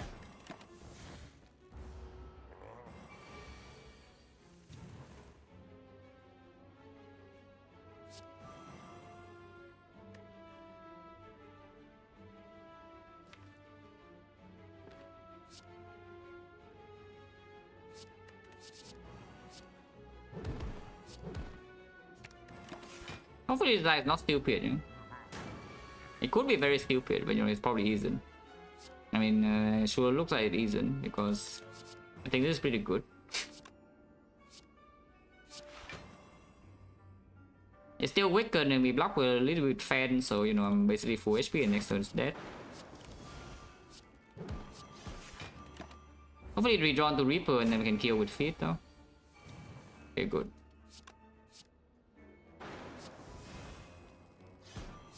Yeah, perfect. Phenopain is back. It's still... Our deck still doesn't have anything on exhaust. I mean, we have added a Reaper. Yes, that's the only thing we have added to the exhaust, the Reaper. And maybe we see a medkit or who knows. We could see a medkit. We have gone to like a few shops. And it is a power. Yes, power. A power must tech, yeah. Regen potion probably not with this. Oh, prayer wheel actually gives us the reason to go here now. It's plus 1 whole way 5 compared to... Actually, no, it's the same. Ah. Okay, it's not plus anything. What the hell? Yeah, this is 3 whole way 5. This is also 3 whole way 5. Except we gain, yeah, 1 question mark. So we trade elite fire for question mark shop. More. This hand costs 0, and you know, costing 0 is probably good. Oh yeah, we just spent him. So now even from cost 3. Reaper also cost 2, but it's probably fine. You can do away with the Reaper still, and let's do that. So is the more competent or not? Because so far all the mods we have seen recently have been doing that. So I guess the answer is no.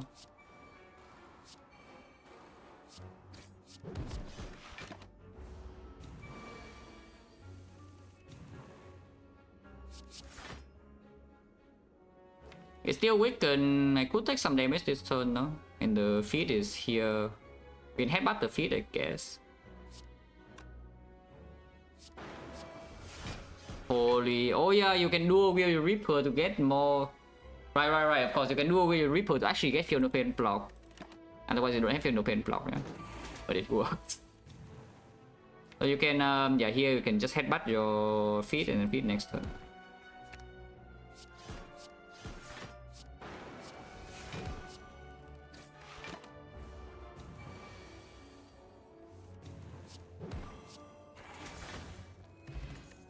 League of Memories build. This is the 5th one we have seen, I think. Second win plus. Ah, yeah, that's what the Feel No Pain is for. I see. I mean, it doesn't need to be green, but you know it's sure. Go here, yeah, go here. Go shop. Just remove cards now. We can just remove the strike and then maybe remove the badge or something. You know, much matters. You can try to do a wheel feed here if you want to.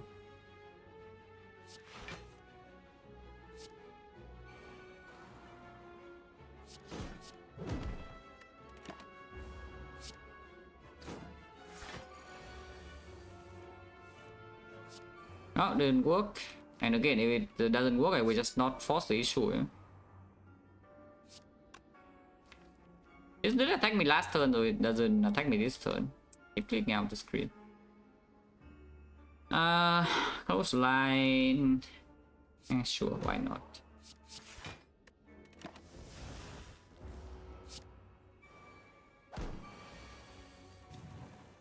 European is not down.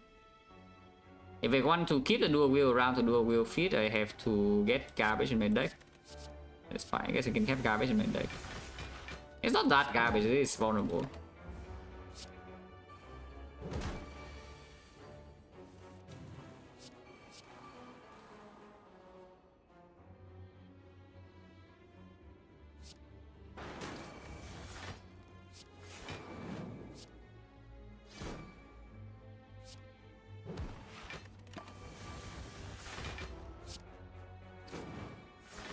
Okay, perfect setup already. Look at this.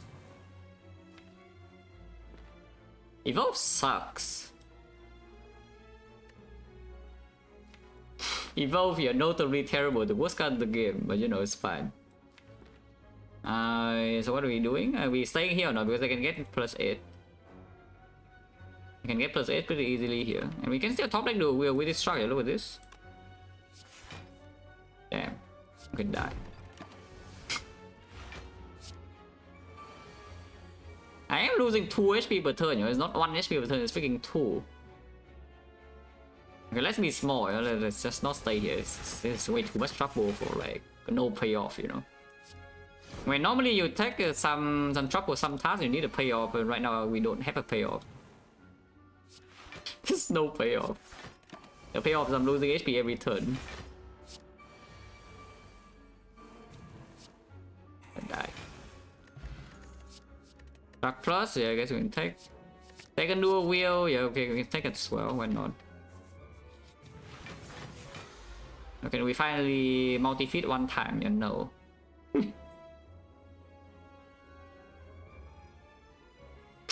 Yep, the answer is no. Do I cleanse this or not? If I cleanse this, then we have feed cost 2, but not cleansing is fine too. And not cleansing is also fine. It hit me. How much damage? Yeah, not that much. It's like 12 buff 12.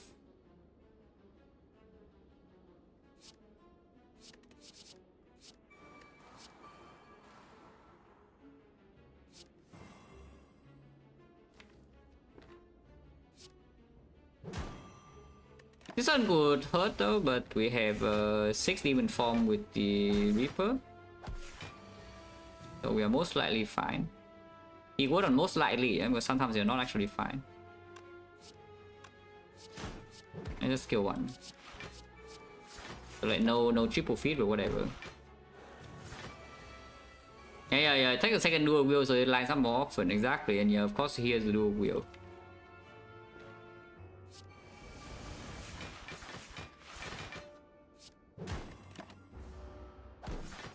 Will I be able to multi-feed one time? Okay, we get 2 feeds now. Cannot play either one though, but we do have 2 feeds. Next time we had 24 strength though. Wait, so the Reaper is already killing this.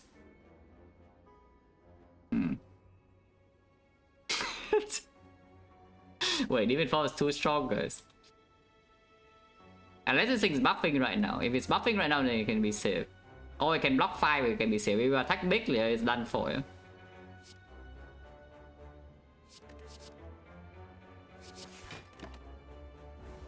Okay, it buffs. Okay, no, they both buff, so Reaper could be played safely here. Okay, safe.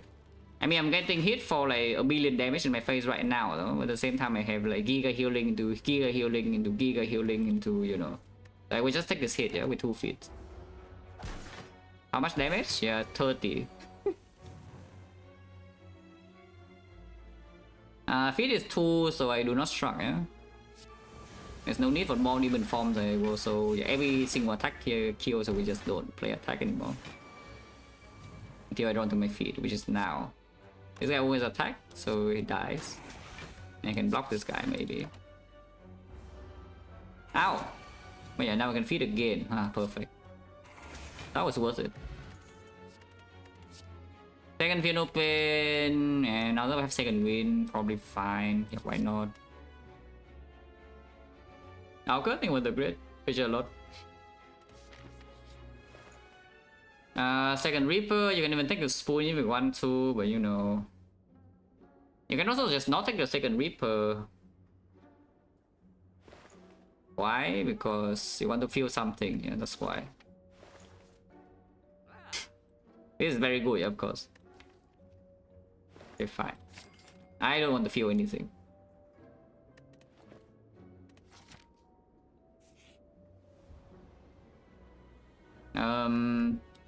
Our shark is gone, I guess.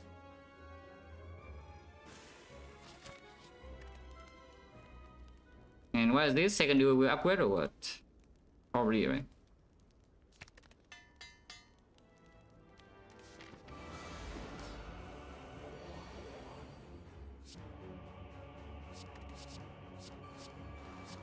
Don't think I want to cleanse this yet.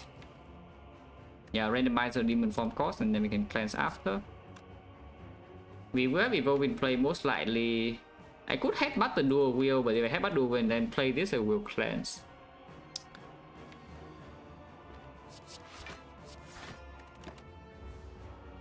But yeah, just add a world puzzle should be good enough. You can draw 10 cards in 5 minutes here.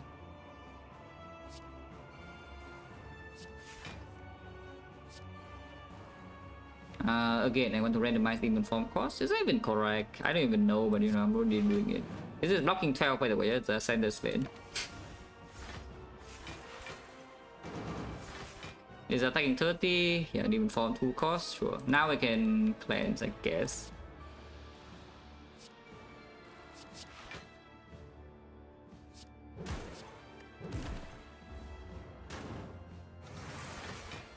And now we have brutality 0 cost with a billion funeral pains and evil, so you know this fight does no damage.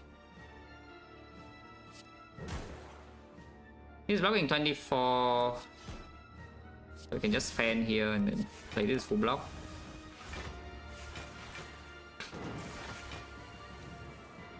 Do Reaper, yeah, why not? Play one Reaper, but also again, why not? X7.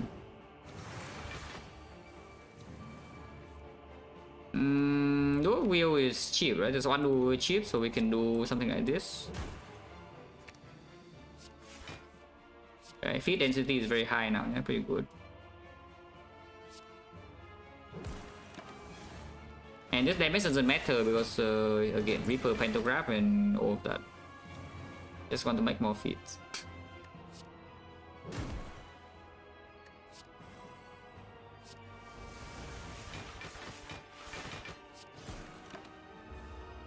Yeah, we can feed this turn. We are losing 2 HP per turn, no? So let's be slightly mindful. On the other hand, we have a billion Reapers. So maybe shouldn't care too much.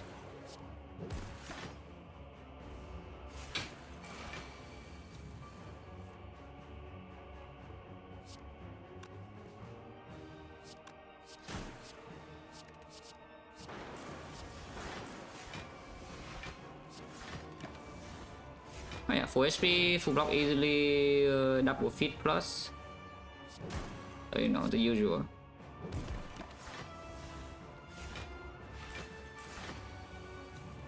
Yeah, this is just endgame Sneko, we just giga broken. Yeah. That said, this deck can actually get a little bit old with speed and shield. Just in the initial turns, though, because after we are fully set up, we just full block them and also full heal pretty easily, and we have like 140 HP buffer, so it should be fine. This fight is bad, by the way, because it's minus 8 max. This fight is minus 8 max HP. On the other hand, you know, have this again, so like, how bad is it? Don't need to play anything here, yeah? I can take puzzle. If he does that, it's fine too. We still take puzzle, by the way. There's no clans in my hand now, so maybe getting a bit old. Also, only one skill, so the second wind knocks a tiny bit, yeah? Who got next turn now? We're gonna more than 2 cards. Ow! Yeah, we want more than 2 cards. He'll miss one even form, you know, it's good enough. Debuff again, yeah, doesn't matter. This one we can always cleanse. I mean, always a big word, but usually we can cleanse, and we can.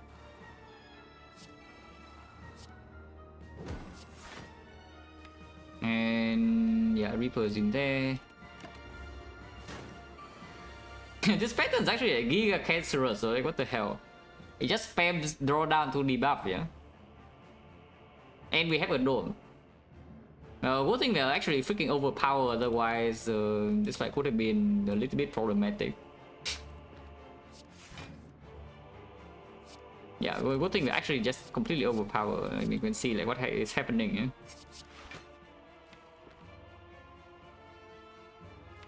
Yeah? And we just there's no dual wheel Reaper, but I guess we don't need to.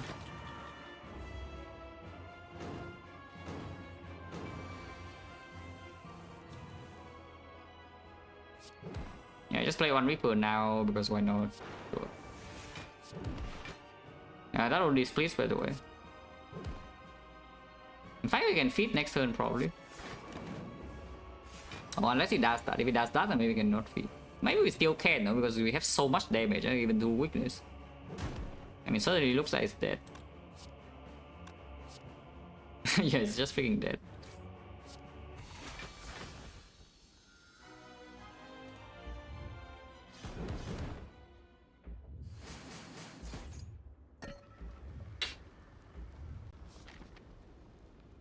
Plus 4 HP, a billion max HP, super strong, 4 potions. I wait Heavy Blade to feel something. I mean, Heavy Blade, I guess, could happen because I think we will just flex spot and speed and shield to get 5 strength, yeah?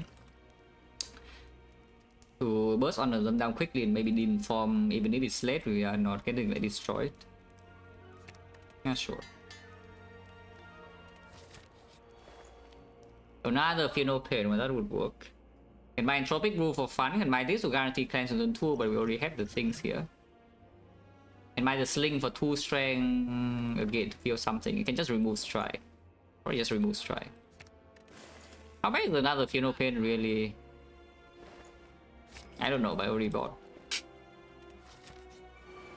And now we draw like, all Fear No Pains in here and nothing else, and I cry. Yeah, the worst Neko rolls ever, and I cry. That is actually slightly annoying, but we can always memories a second win, yeah? I mean, only slightly annoying because we still have like dual wheel on the Fear No Pain this turn, you know, so how annoying can that really be? And then we can get 5 decks now, and I think we'll still do it, yeah? We don't care about 5 decks in the... not 5 decks, but 5 strength in the hard fight.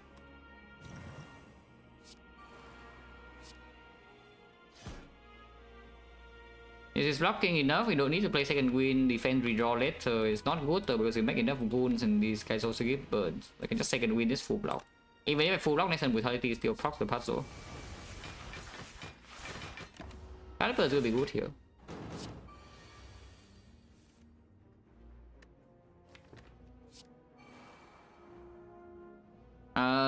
Because they already have 5 strength and the block for what damage, you can just full block this turn by headbutting the second win and then full block. Which I think I will do. I hope to discount the demon form, but if it doesn't get discounted, well, so be it, doesn't matter too much. Okay, it is discounted. Now, of course, if we play all these powers here, then the second win doesn't block that much, yeah, but it still blocks at 46, you know, so like, how bad is it? We'll take like 11. And this turn, your demon form's in play, so we can just turning around is actually slightly annoying. Just slightly though, we can just heavy blade into double power through. Kinda want to heavy blade here, but you're not sure. Why not? If this attack we take like 26 or so, which you know, again, minor inconvenience. Still have one more Reaper with 2 dual wisdom decks, so it's fine to just play the Reaper now. Hitting is like so hard though. Also, the next turn these guys are going in. I like weaken it then. Maybe I should just weaken it, yeah.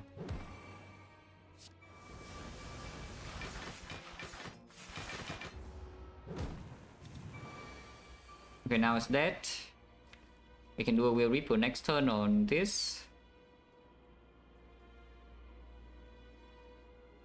Vulnerable here, probably fine. This guy attacking this turn. Next turn, the thing will land.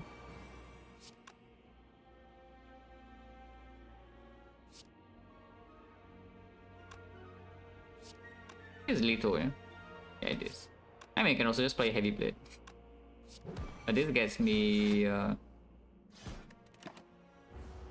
I feel better when I play Blood for Blood. Put it that way. It's not full HP, but honestly I cannot be bothered. Also, I forgot to feed, but again, I also cannot be bothered. Like, whatever, but don't care. These are all worthless unless you want strength somehow, I don't.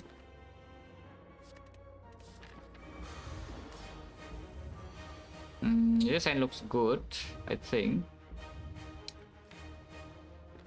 One demon form, can we win this fight with only one demon form, guys? Because normally we have more than one, yeah? So can we win this fight with only one demon form? I think the answer is probably yes, but we can try for more. And we don't need to settle for one just yet. Damn. Okay, we have only one here. Well, what can you do? One demon form is doomed, yeah? Just cleanse immediately, so the buff would stay at 0 and these powers are cheap. Probably good. I could headbutt the second win right now because we have Fear No Pain 6, but...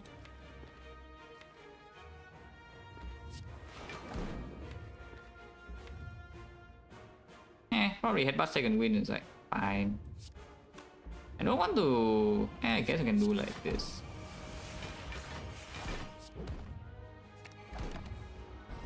XecnaR is still here if we want to randomize another head. But yeah, we cleanse right now and also full block.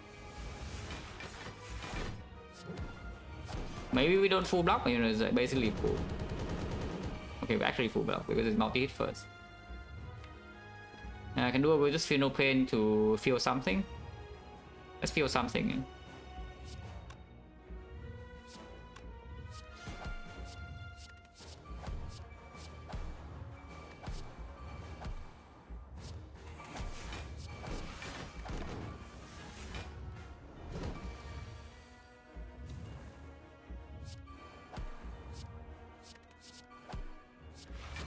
A nice order, but you know, nobody cares.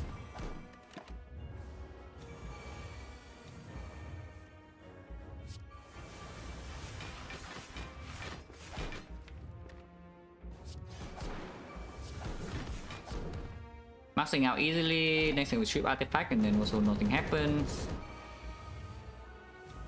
You know, like, cause this fight is completely free, no surprise. Probably do a will unlock for blood before, you know, piecing out with the second win.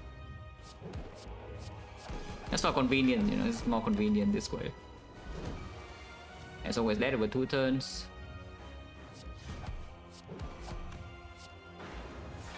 Need to river before damage cap, otherwise we don't heal at all, and then I'm sad. I'm not actually sad by the way, but we would not heal. Yeah, now of course it's dead. Must end the fight with full HP before the thing, so we play Reaper first and yeah, die.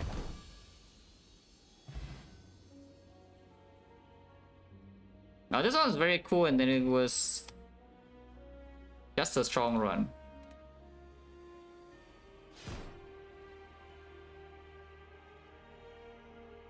Yeah, it started out as like the best Ironclad run all time, you know, and then it's merely a strong run afterwards. Somehow. Somehow, I cannot tell you why or how. But, you know, I already said that I'm cringe.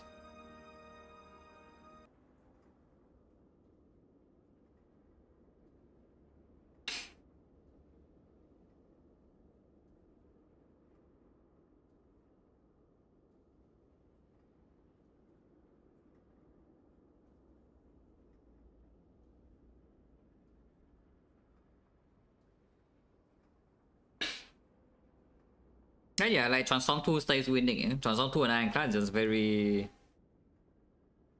strong. Of course, this run we have like basically the perfect start for this Transform 2, but you know, it gives you direction immediately. Otherwise, without a Transform 2, maybe you don't even pick up the Blood for Blood floor 1, you know, because it's slime boss and then you are scared of some advanced hallway into early elite without Blood for Blood upgrade or something, then suddenly you're sad. I mean, I pick up Blood for Blood and then I'm still sad though, so like, who's winning here? Oh yeah, like Transform 2 gives you immediate direction, yeah, floor 1 Blood for Blood even. I mean, so good TFT, I mean, I was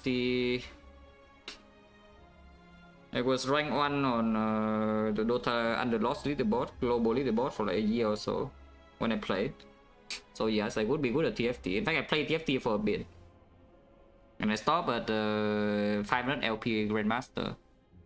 And was playing on NA servers like 250 ping and lose every single carousel.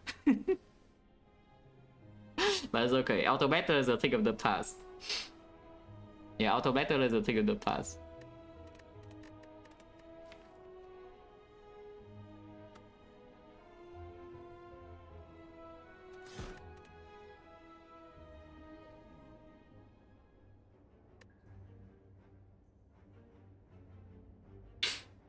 But okay, here I just saw about how overpowered Transform 2 is, and here it is with 18 damage to my face.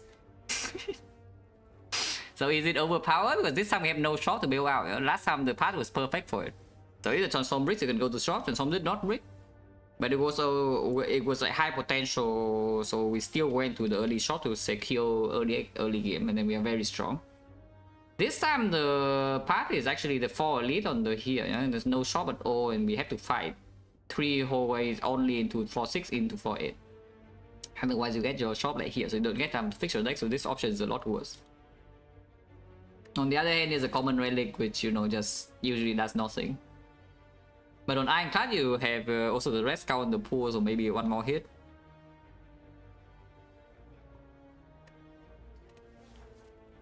That's fine. But yeah, we try to force this for elite path, yeah? And if it happens, usually we're strong and then we die to Hexaghost after farming max act. That's the Ironclad story. Yeah, so you want to 4 elites, you end the act with full HP, you never rested, and your Hexaghost kills you from full. Cool.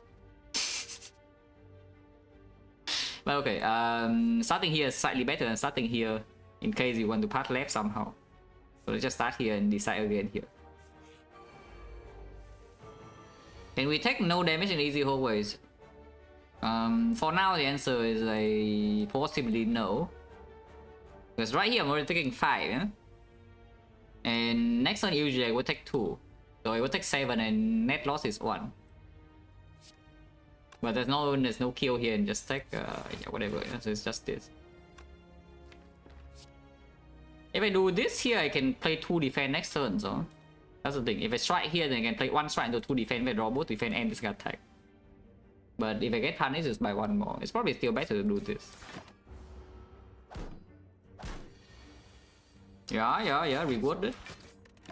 Okay, we only take 5, we actually net heal. Unless I fail to kill this somehow next turn, which will never happen unless I draw every single attack here, but then I can just block next turn.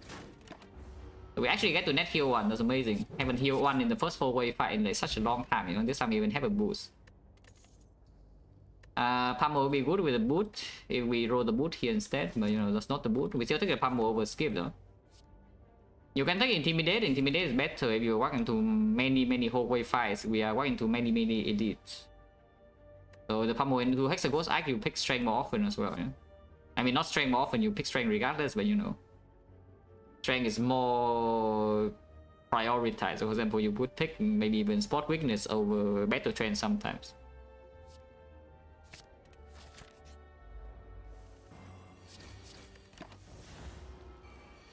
We float 1 energy, but it's kind of like we spend 3 energy on that turn because we have back of marbles.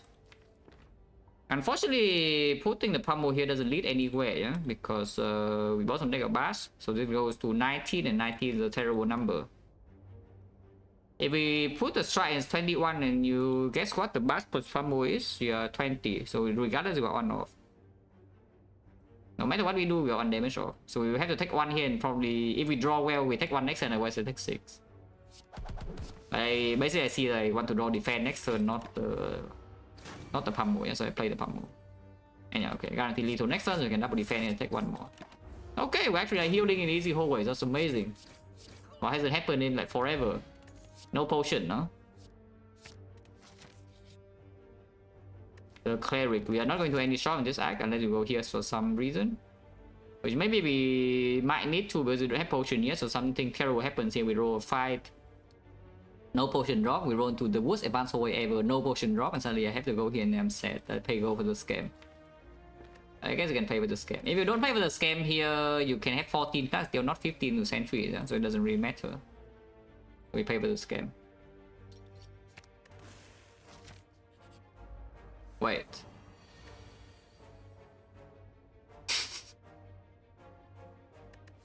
I mean, fight is good, yeah? Fight is good. Fight is actually good, but at the same time, you know, the step 1 of the scenario. Getting a fight here is actually good. Because now I have a much higher chance of getting a potion, and because back on mouse usually means I'm doing fine here. But yeah, step 1 of the massive low roll, yeah, just talk about. Hopefully it doesn't happen in full. Also, we are never healing after this fight because we already get -7 and -9 here, and of course I played Hemo. So we lose 3 net. The good thing I did not need to play Hemo again. No, no potion, 3 fights, oh god. I mean, you'll get shocked, yeah, shocked. The worst hallway fight ever, okay, it's not that bad. I mean, this fight is pretty bad, but it's not that bad, it could be worse. And we draw pretty well here. We use back marble, this guy dies instantly and block it. So it's not too bad. We cannot kill this, right? It's like 22. We can accept that I need to take the full 12 from this.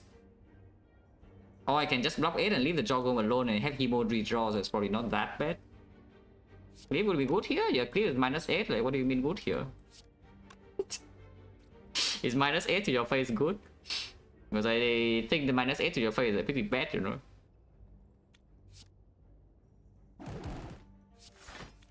Yeah, nice order, but it's fine. Do I want to redraw Pummel or not? Pummel is slightly way better than Strike.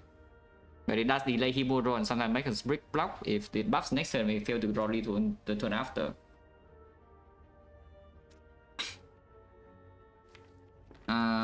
Probably not, right? With the Hemo, I think I just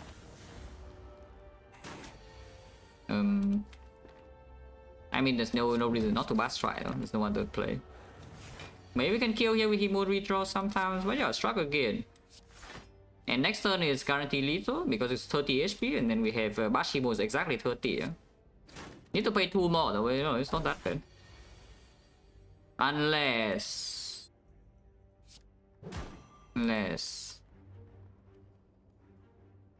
Okay, I'm not going to stay here. You know? Potion. This potion is not very good right now, but you know, it's a potion. The whirlwind. Back on Marbles whirlwind. Well, the sick speedrun combo. You expect into the sentries, it doesn't work. Lack of lead damage right now is slightly fishy, but this potion doesn't improve our maximum output. But into the north, we can still kill. Into sentry, you can brute force with HP and up with Hemo here, and then we can do the rest of the act with HP. Probably. It's just a lack of lead right now, we could face some serious damage problem, yeah? Depending on when we draw the Hemo and the bash and such. But we can maybe manually shuffle a little bit so this is not shuffle out. Okay, we'll win. We'll do something here maybe. This is 23 damage. So we'll win for 3 is not even lead, so I think I want to set up we'll win for 3 though. So we should just take this full 10, right? Which means 29 damage and going for 3 would kill here. And 14 is slightly bad number, whereas a double strike and to shock is not killing. So I guess we waste 2 damage sometimes. I put this to 12 and 12 is a good number. Yeah, put this to 12 and 12 is a good number. So we can either go in for 3 here, we can shock into double strike, or we can shock into going for 2 and nothing dies. So very cool. Oh, this hand is awful. I mean, not awful because I can just go in for 3, but you know, it's not what I want to draw. But I guess we go in for 3 and take another 10. So I do not shock to try to draw to the other thing, yeah, because now, yeah, we can do. Should I bash this or not? Because if we bash this, we open go in for 3 lethal. We open Hemo draw lethal, but otherwise, no. And we take 5 right now. Because the thing is that if I play defense here, nothing dies, and then in the draw in here, we only have 18 knock total, so we'll probably take chip afterwards anyway. So maybe I should bash.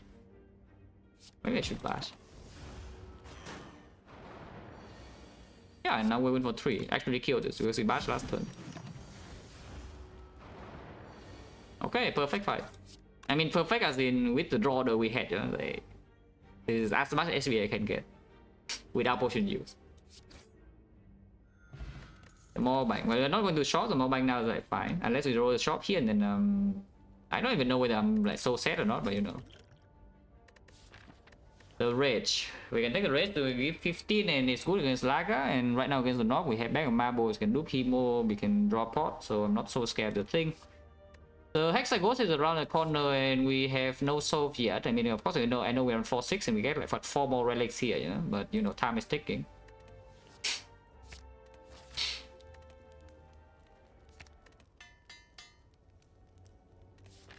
Orange chase now is what? 1, 2, 3, 4, 5 fights and 2 pots, so 50%. This should be fine. Probably don't need pot. Yeah, I don't need pot, and we know for sure we draw next turn. So do I even need to go in for 2 or can I defend here? Rage is definitely being played because it's positive bluff. And next turn we know that we have 18 plus another thing 30. So no, going for 1 is enough. Double check that this is 18 plus another 12, which is 30 and 30. Yeah, Hemo is already. Hemo is 30, so it's currently on 6 and means I can play a defense. Suddenly we take like what, 5 damage. Yeah, Yeah, no problem, yeah. Panic, well, can help with Hexaghost a bit. Panic with Hemo, big attack is good. Panic with the Whirlwind also good. Anger I don't really care about too much. Maybe I should care a little bit because, you know, into Hexaghost anger is positive. And Hemo cannot be played too many times in Hexaghost, if you're dying to chill. On chance right now 60. We fight either Lagavulin and Sentries next. Armaments also helps against the Hexaghost though, is a thing. Yeah, armaments also definitely helps against the Ghost. And your Anger Rage is also a small combo. Armor Rage is less of a combo, yeah. Anger Rage is definitely more of a thing, yeah. Anger with the Pandip. Anger is probably still fine. Anger with the Whirlwind as well, energy dump is pretty decent. Anger with the Struck Draw, Anger with this. I mean, Anger with this is always in your day. Anger with this at one time. Okay, fine, Anger. Well, this will be good last run, but now I don't know. Normally with this on Ironclad, I neck one could play though. Yeah, this could play an Ironclad pretty often here, so I don't know whether I should key this or not, because God forbid, yeah, maybe it opens a rupture. That we might need to kill Hexaghost because I'm still scared.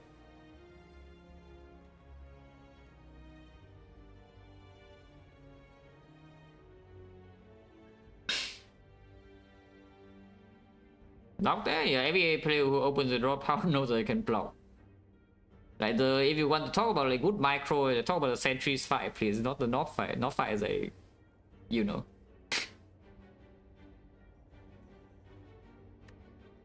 Yeah, if you want to talk about good micro, talk about the Sentries fight instead. Ah yeah, sure, we take the blue candle, yeah. And upgrade Whirlwind, probably fine. 50% Sentries rematch.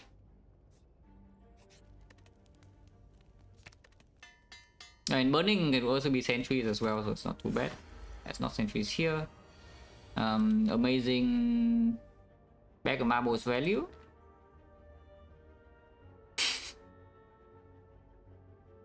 Yeah, absolutely amazing blood, the bag of marbles value. But should I shock or not? Because if I shock here into anger, I cannot play anger. If I shock into bash, I cannot play bash, and then I'm sad. What am I shocking for is like the change to not bottom deck and shuffle onto the key cards, but I can also just literally draw onto that right now and be sad. So let's just not be sad. You know. Yeah, like here you can set up the angle, or you can open now with bash Hemo. I think we just bash right now and then open next turn, yeah? Because if we open now next turn we are being hit for like a lot, and we could still maybe redraw block and block a little bit. Like the Hemo will be sad? No, it would be nothing because I don't even play the Hemo.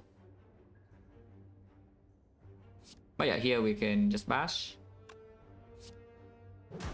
And the next time we open with angle, hopefully. Yeah, we did draw angle and the pummel to exhaust as well, which is good. The boot will be good here.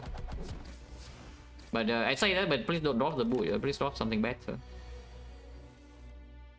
The rage, as always, they're going in. I think we don't need to bash, right?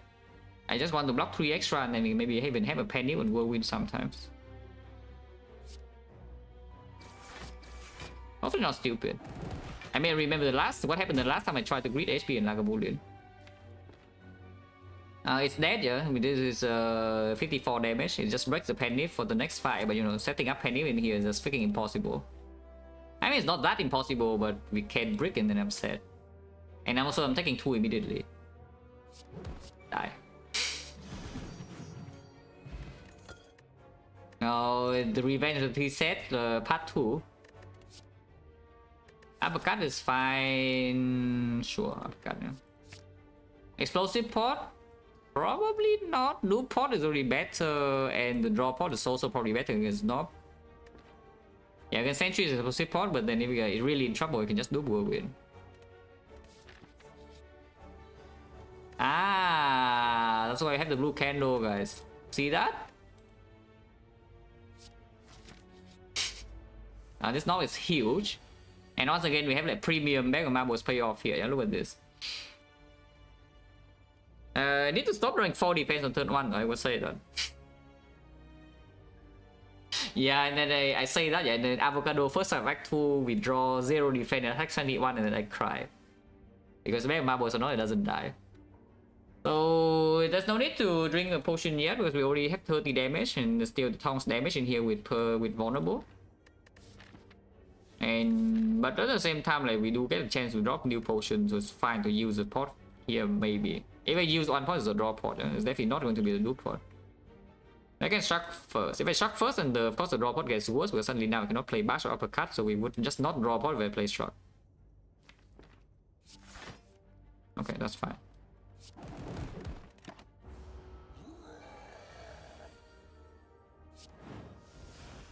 Rage is definitely worth playing, so just do that. Is that worth playing? I mean, next time it is weakened, so probably is worth. And of course it blocks right now. Do we have lethal chance next turn or not? This is 25 damage at 45, and 45 whirlwind is 36 only, so no. So we get hit next turn, yeah? Which means this is blocking 6 this turn, and next turn makes it angry by like 3 or 4. So it is neutral at worst. You could take the hit for now, but you can just try to kill it next turn. If you use a potion, it's dead, yeah? And yeah, no matter what, the tongues cannot kill it next turn, I don't think, with this. 45 is too much HP unless we draw a pot. At the same time, it's only like a little bit, and we even draw the defense. Yeah, if we have the defense plus, then there's no way I potion, yeah?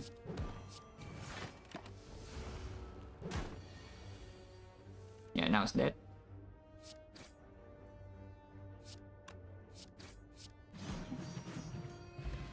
Dick. Wait. This is pain, yeah? I'm just saying, this is pain. Okay, how scared are we of hexagons? Real talk. Real talk, how scared are we of hexagons? Because if we take this, then the hexagons is probably going to die. It's just like we don't see exactly Reaper, yeah? Then Act 2 is going to be a little bit problematic. But then Act 2 boss is also a little bit easier with this structure pain thing. Maybe. It's just like inside the act we have more problems. I think Exegos should be fine if we use a pot, but if the tongues is a giga cringe, I could see a problem. Mainly on turn 7. I think we kill by turn 9 basically always. But the low roll we try to mitigate here, if we pick up the rupture, is turn 7. And I don't need to block the 9x2 because yes, 9x2 we can definitely die too with this deck.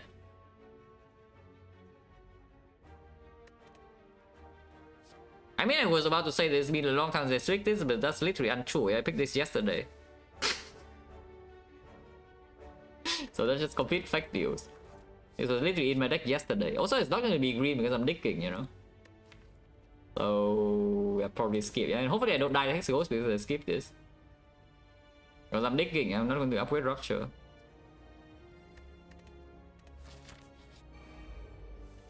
Am I digging or am I dying? Hopefully I'm not dying.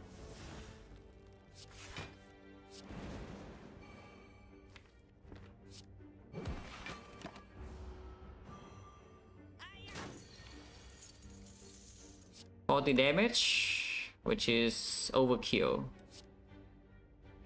So we just take 8 here and go to what, 17, 17, 23, and 23 is good. If we can get away with not playing Hemo, I would like to, basically. And maybe we can. We can even advance the Penny a little bit. I can also just kill this right now, but then I take damage because it's only 49.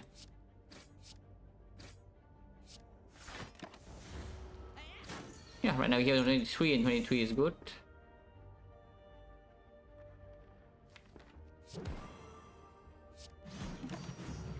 Could have done strike into Whirlwind for more penny, but I think I'm more concerned with my gold.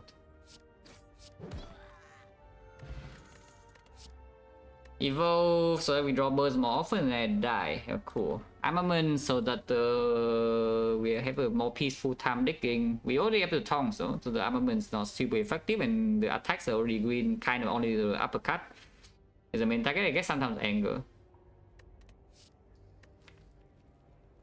But if you're already afraid of dying to 9x2, I mean, adding a struggle, adding the armament is literally so that we have a block card is like something. Literally so that we have one more block in the deck to, you know, not die to burns. It's something. Yeah, it's probably okay with armaments. The export, I don't think so. Dig. But you see, right, the relic bar is super long. Huh? How many relics? We farm Burning Elite and we have perfect execution HP, and we have like 1, 2, 3, 4, 5, 6, 7, 8 relics. And the Hexaghost is here, maybe it just kills us. The uppercut is green and we can use the T-set, which is excellent. Also, we have a Penip set up in here for the Whirlwind or Hemokinesis coming in.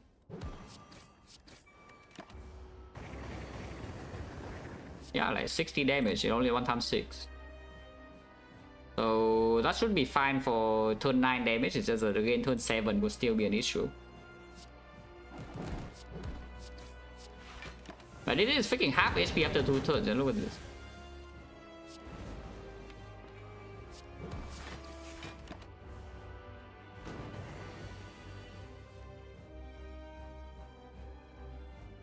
You can panic the Hemo again, probably.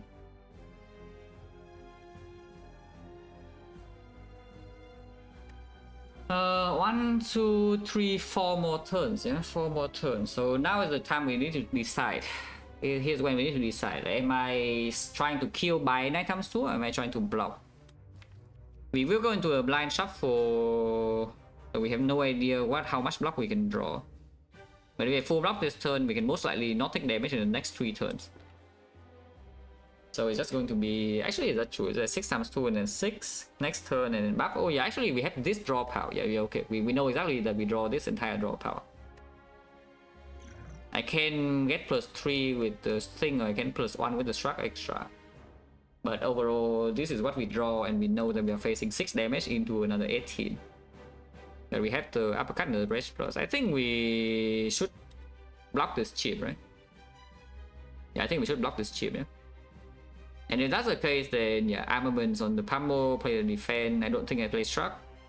Yeah, armaments on the pummel, play the defense, play pummel, and then play whirlwind, penny on 6.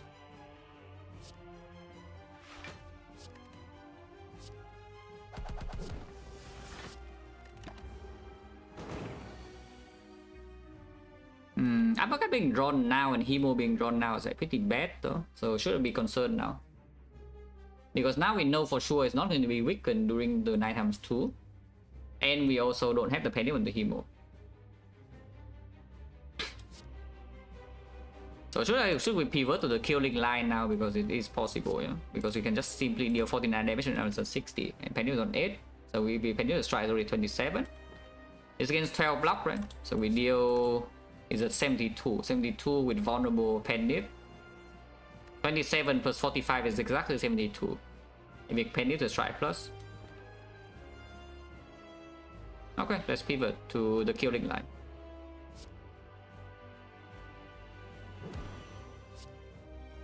Also, this line can still block. Yeah, we know exactly what we draw next turn, so if we draw enough block, which by the way we do, then we don't even need to rush for a kill. It's also dead, by the way. It is also dead, but we can also just survive next turn. So there's no problem either way.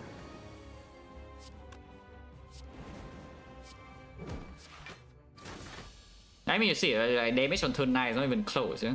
But the only threat we're worried about in that fight will be on turn 7. Cannot win with the feed, so it's time to take out feed or what? It is impossible for Ironclad to win without feed, so maybe it's time to take the feed. Or you can take corruption, because we have the struck in here and there's also armaments. The rage is not super good with corruption, of course. It's already 0 cost. So corruption right now gives you like 6 energy only, yeah? And then exhausting the deck now doesn't actually do that much either. The cost it makes like Snecko open.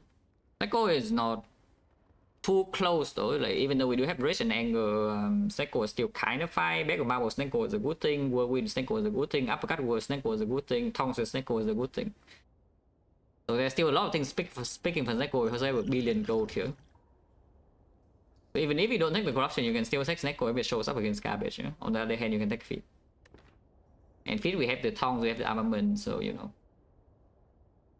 Yeah, every game is just feed even from Reaper, yeah? Well, P-Box we click. It's P-Box with Tongs, or the base card, the complete hot garbage. The other relics are... I mean, Sozu is not the worst. I have definitely seen worse Sozu than this, so if you want energy, you can pick this. This energy is not too bad. So it's just about like how high you value the P-box in this position, because the P-box does mean your damage goes down a little bit usually. You already have like major, you already have very strong attacks to play, yeah? Like this to get penny payoff, and this is for, as in you, let's say you P-box into some random attacks. Like you P-box into some Cliff and some Rampage and maybe some Wild Strike. And you're playing any of those cards over this equal Kinesis. I mean, not really, right? And if that is so, or the uppercut, like you're playing the P-box cards over these cards, or this. Because if you are not, yeah, then the P-box in the short term doesn't actually offer you so much. And in the long term, we do have like the feet and the shovel. And the tongs a little bit. So like our long-term value, basically our late game in here is not looking so bad, and we already have endgame potions if we can preserve them. Which is maybe possible because we have a lot of gold and we can just ignore at least and go and dig. So maybe it's time to pick the Sozu, yeah, which this energy is not terrible at all. Yeah, this energy is not terrible at all, and the Relic bar does not actually speak too much for the P-box except the tongs. The only thing that speaks for the P-box right here in this Relic bar is the tongs. But our deck doesn't speak for the P-box that much. And, you know, a lot of things speak for this. I'll probably just kill Sozu. Even have some extra sustain meal ticket too, you know.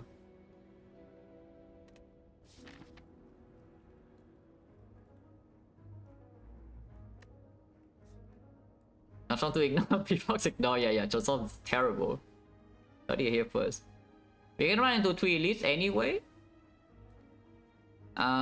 This 3 elite has the fire, so we get T-set value here slightly. T-set value is only working if we draw like Whirlwind turn 1, otherwise 6 energy is probably too much. And this way doesn't have like whole way fights for you to feed, but it has instant shot payoff, so you don't get low rolls in the whole ways, yeah? And then you have more information in these floors as well.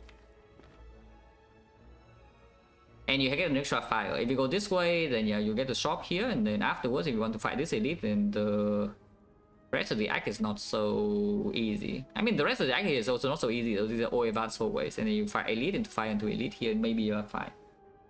If you take this shop, then yeah, this elite is riskier, but afterwards there may be a safer path with double fire here if you want to. I think I want for 2 shop though. We have enough gold already. Extra fire is extra dig. But we only get extra fire if we skip one elite in the first place. Yeah? So just go left, 2 fire, 3 elites is the goal.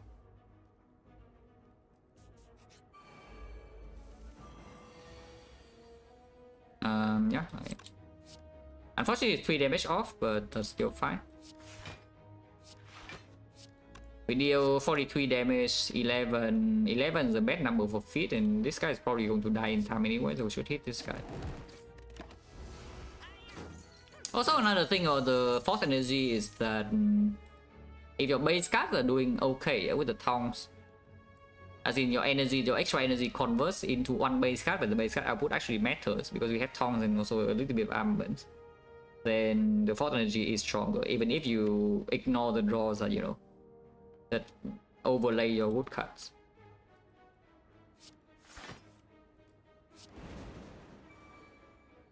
Should bash though. Yeah, bash into whirlwind is definitely better. And it is probably completely screwed for the next fight, but you know, not taking this hit and feeding is also good, you know. The barrier, yeah, 4 base energy now with the T set we can take. Or you can take the perfected strike. We have 4 strike only and have not added pommel or anything now. Who's the boss by the way? I think Automaton. Right? Automaton again. How do you ever kill Automaton on Ironclad without Demon Flow? Well, maybe we'll figure it out this run. Yeah, perfect strike is green. Rich. Well, this would have been pretty nice to buy, but you know, cannot buy it. Anchor is good though. Anchor, Bag of Marble is definitely a combo. You can even buy the turnip, but why? But yeah, Anchor is fine, Pack is fine, Remove is fine. Panic Button, probably not that good. It's pretty okay. If you also take the headbutt though, like for example, you take the headbutt, you buy all the cards. You buy like 1, 2, 3, and 4, and then 5. then the panic button is a little bit better because now you can headbutt, and panic button is very good in this fight because the boss only attacks you once every 2 turns. So whenever panic button lands against the boss, the downside is like non-existent. And there's no second shop in here. You know? Going below Cleric threshold is also good because Cleric now is a massive scam. We already paid for the scam in Act 1. What the hell? We paid like 75 gold for remove and now we have a cut. Well, we already fell for the scam once, so let's not fall for the scam twice. So we go below 75 gold here probably. And how much gold is this in total? This is 125. 125 with another 68 here is 193. 193 plus another 53 is 246. And yes, we will go below 75 gold if we buy every single thing here. Which I think I do want to do. Yeah, burning pack, headbutt, anchor, remove, panic button.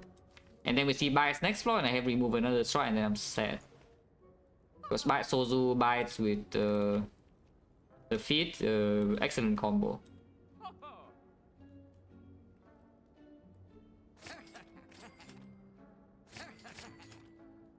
But yeah, it's fine. Of course we don't remove pain because we have the candle a little bit, and maybe we can see Sentinel Puzzle as well. We only see a lot of common relics though. There's like 1, 2, 3, 4, 5, 6 common relics now, and we are going to dig up more and we are farming elites. Yeah. So the chance that we see Sentinel Puzzle in this run is not so low. And this pain is only costing you like 1 HP. It does go away as well. Or you still remove this even if you can see bites.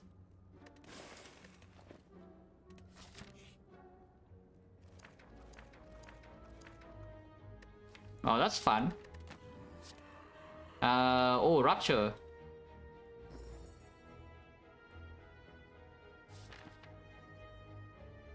Wait, Rupture. That's really fun though, because we have, you know, uppercuts working, bash working, and the big one is of course whirlwind, yeah?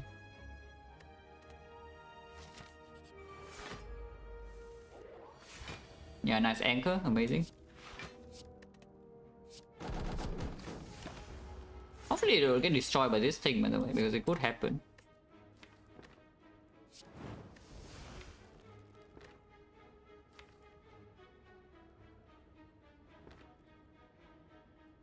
I think I want to headbutt the pack, if anything, yeah? So just pack first. Instead of headbutting like armaments for 5 block or something on the rage.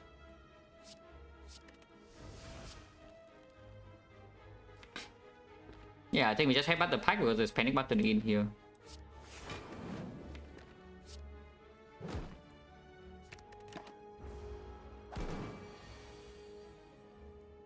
You can witten it still, so it's not the worst, even if you don't draw into like a lot of block.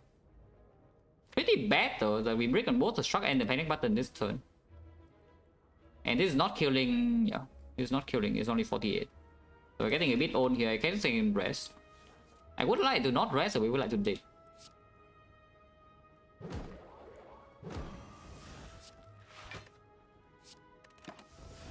Yeah, and this also missed my feet, yeah, because it shuffle out. Oh, everything just going wrong. And I might even take another hit next turn, holy crap. How does Ironclad ever deal with the baseball? The answer is it doesn't. Yeah, how does Ironclad ever deal with baseball? The answer is that it doesn't. He goes to 55 HP, so if we draw into whirlwind at 64 damage, and that will be perfect penny for the next elite. If we have to burning back into the whirlwind, is only 48 left, so 48 it means that I need to play the feet instead of the angle. And leaving the pit in here just trying to headbutt Copium, it probably just doesn't happen, yeah? Yeah, I think I open the kill while keeping my pendulum intact with the whirlwind draw.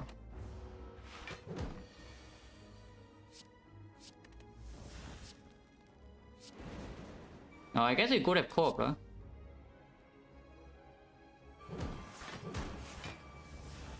I can kill it now, break my pendulum completely, but otherwise taking 3. And yeah, it's not even like pendulum on 1 or 2 is so much better than on 0, yeah? So just kill. Oh yeah, the P-Strike Plus is now Necronomicon, but we also have Burning Pack, so it probably doesn't work.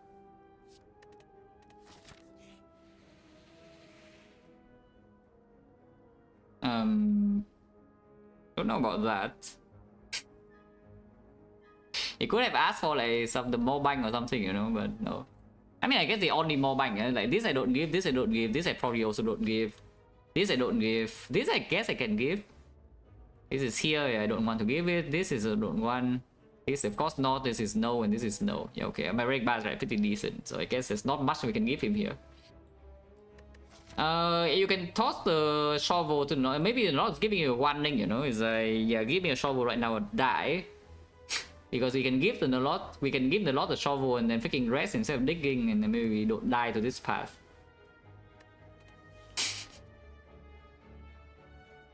But yeah, it's a warning for the Lord, yeah, but I'm not listening. Yeah, I'm not listening, guys. Tick. Bottle of Flame would be actually better for this run. But Bottle of Lightning on like Burning Pack is not the worst I have ever seen because they have Anchor and the T set. So in this fight, the Bottle Burning Pack is slightly positive. Shockwave is not here, but yeah, I guess Bottle Pack with the Sozu and the T set and Anchor is just fine. But yeah, Bottle Flame would have been like pretty sick for once. You can Bottle Shark instead, yeah, this is Bottle Pack.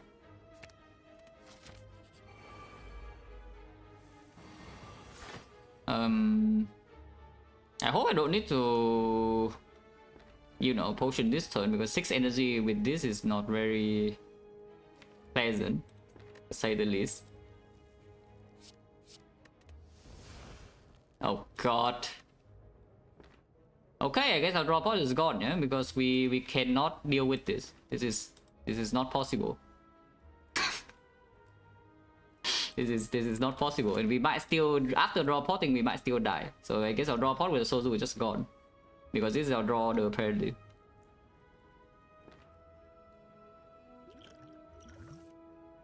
Okay, at least we draw a freaking attack, yeah, but like what the hell is this? It's still bad because you can still attack me next turn and I have no block now. But at least we draw a freaking attack to kill one of the things here. But like what the hell is this payoff? With Bottle Burning Pack as well. What if you don't Bottle Burning Pack and you draw the best thing ever here? You just go win top deck with your T set and then, you know, they're all dead. But you know, here we are with whatever crap this is.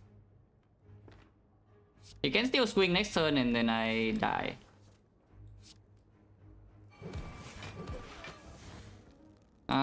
Dreaming? Okay, I guess I can dream a bit.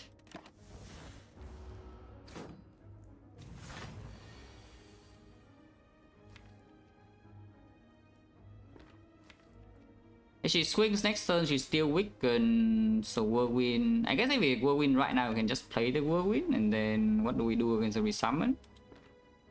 Cry. Yeah, that's what we do. Again, we can heal more, but she's also weakened. So maybe. Actually, no, she's not. Because if I draw into the Whirlwind now and I play it, then she's not being uppercut. So I could see just doing the uppercut and then Flame Barrier, yeah. Of course, we can also just bottom deck the Whirlwind next turn and then we are like Giga set. But you know. This also deal 6 damage here is not the worst thing. Just draw Whirlwind. Hey, I guess the answer is no. Is she dead next turn because we have a Giga Whirlwind? Is she actually dead next turn? Because we can go to 8, and 8 means that yes, Whirlwind will be pending with Necronomicon. So we deal, and she's not vulnerable though, but it's still 96 damage. Never worry, what? Like that we're taking 5 right now, what? Because taking 5 is not pleasant, you know, unless you can kill both gremlins here and still kill her, but I don't think that is happening. We probably need to hit her a little bit. So we take 5. And we also already lost a pot with the Sozu, which is really awful, yeah, by the way, which should not happen. With Anchor back with Marbles and Ancient T set and Bottle Burning Pack, like this should just not happen. But it did. So you know, what can you do? But yeah, she's definitely dead, yeah? If we want to kill both minions, we need to spend 1, 2 here and then 3 here, which means the strike goes on here. I guess actually I can just get Panic Button next turn, huh? If she attacks it's for 48, so the Panic Button doesn't block enough. Doesn't make sense, right? Doesn't make sense. Yeah, doesn't make sense. So we just take 5. Yeah? Taking 5 means that she's guaranteed to attack next turn, so I must kill her. So my relic is always broken. I'm always taking 5 damage. I can never feed. Actually, I'm taking 6 because I need to play pain first. If I kill both, we open a chance to feed her, but we also open a chance to low roll again. But we can feed her if she doesn't attack next turn. If I kill both minions. And then she attacks 48 and panic button is only blocking 30, so I'm taking 18 and then I cry. That sounds a little bit bad, you know? Taking 18. There's no kill without the panic whirlwind, right? Because we could panic chemokinesis and play the feed, for example. How is it? We still need to kill 1 minion, so we armor into playing headbutt here. And then we play 3 attacks on her with vulnerable, which would be 9, 9, 8. And that's 26 plus another 12. That's 38. 38 damage. Panic is on 8. 38 damage, it goes down to 84. 84, this is only 40. That's not even close. No vulnerable, no kill. And no vulnerable, no kill. So we actually have to, yeah, we have to panic the whirlwind and then kill her. Even if she disgains shield, she will still kill, right? Just need to check that before I screw myself. Because we kill here with 12 damage, yeah? And then we deal another, yeah, 38, we already said. So she's at 84, 84, if this gains shield, it goes to 95, and a whirlwind is 96. So yes, we always kill.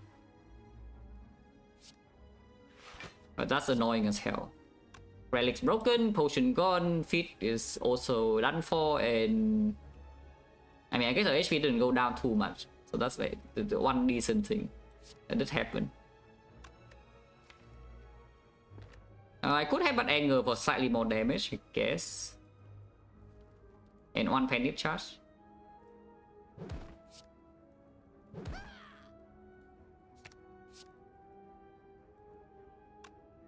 With anger now, we still need to double strike here. She always attacks now, she always dies. And I'm sad, but you know what you do.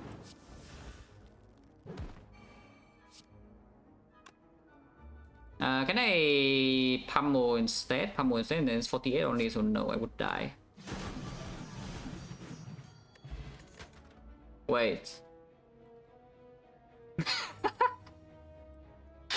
Something can happen here. We see immortal, I feel no pain. Yeah. Well, as I said, we can see feel no pain and something can happen. Yes. I mean, second wind plus pretty sick, yeah, but at the same time, there's no way you turn this down, right, when it shows up. I don't even care whether it's actually good or not compared to second wind, yeah. There's no way you can turn this down because it's so insanely rare. This combo happens, I don't know how many runs you have to play for this to show up, yeah. The blue candle, Necronomicon, feel no pain. So even if I die, I will still take this, I think. Yeah, even if I die, I will still take this card, even though this is potentially better. I don't even know whether it's true or not, because this is infinite block on the Necronomicon turn. We can even headbutt the curse. Yeah, as I said, the Necronomicon, not the Necronomicon, but the candle and Ironclad actually just plays pretty often. That said, we're getting hit here. Can ignore the pain now at least, and the Hemo is costing less HP, so that's nice. Should have still exhausted the pain now, because now I'm losing rage block. Well, sucks to be me. Ow. Uppercut is probably better. We can headbutt the pack. Or you can just play bash. But yes, weaken next turn. Headbutt the feet? Actually, headbutt the feet, yeah. And it's dead. Very good.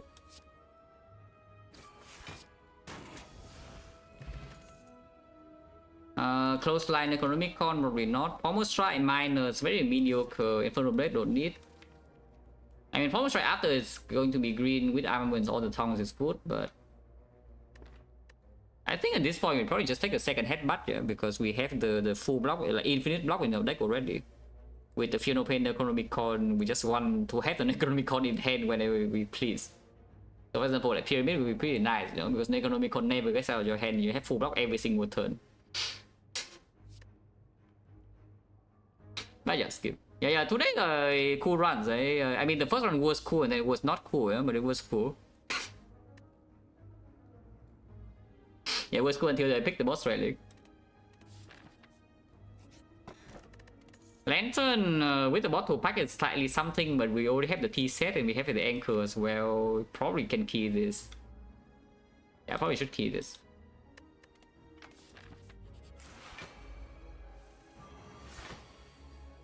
They die if I want to. And my penny is on 9, I just don't feed, yeah? But they die right now.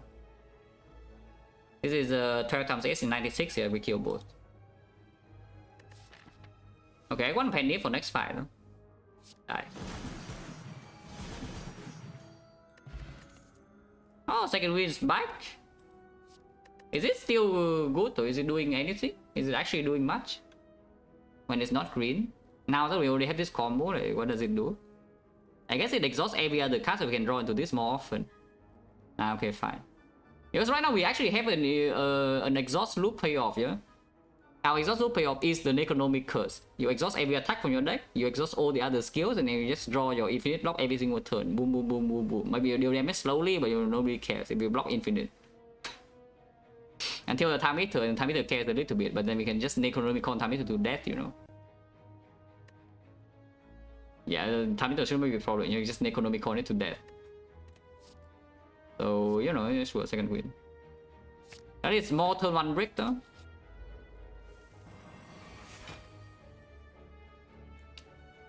Final Pain Burning Pack and see, or you can pack first in case we draw into Whirlwind. Whirlwind still kills. Whirlwind for 2, does it kill or not? Whirlwind for 2 is still 1624 times 2 per the play, so yes, 2 energy Whirlwind is still killing.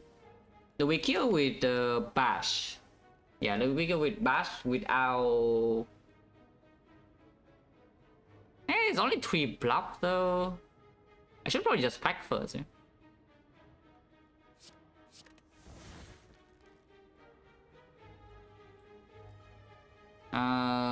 I should play the Final Pain, no? I think. So this is like what, Ama Final Pain? I guess we can do Flame Barrier, Final Pain, Pain. Wait, Final Pain, low accurate. Yeah, for once, a very low accurate. Final Pain? Yeah, no pain. Only slam? Nah, nobody slam. We just want to exhaust faster, like some Dark Embrace or something would be like super sick. But yeah, Flame Barrier, Final Pain, play the Pain and play Anger Pen Dip, or you can save the Pen Dip, but I think we just Pen Dip on the Anger now, it's fine.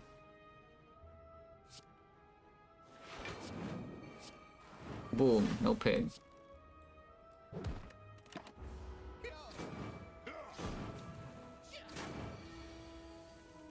Okay, Entangle, but Whirlwind is here, so you know we can kill, and we should kill.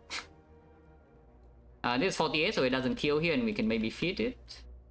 Pretty hard to do because Headbutt cannot be played. Headbutt will kill this. But you know. Oh wait. 64. Bottle Flame, no, Bottle Flame. Wait, that's 64. It was not 48, of course. Because we are on 4 energy. Right, but yeah, we have Bottle Flame with the Giga thing. Oh, the Lantern. The Lantern. Do I actually want the Bottle Whirlwind? No? Because Bottle Whirlwind means that I don't get to feed anything, you know. You see that way, if I Bottle Whirlwind, I don't get to feed anything, you know. I play Whirlwind, your fight's done.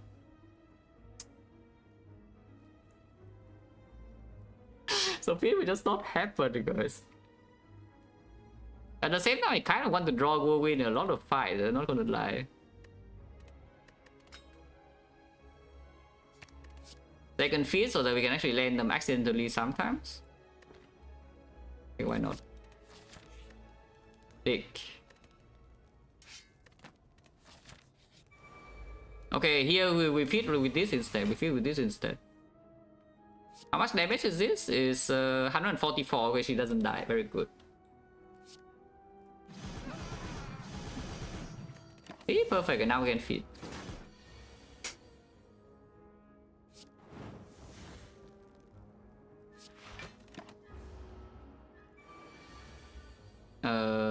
Where's my feed? I mean, I have 2 feet. I would have feet here. We even have tungsten rod to, you know, mitigate his damage.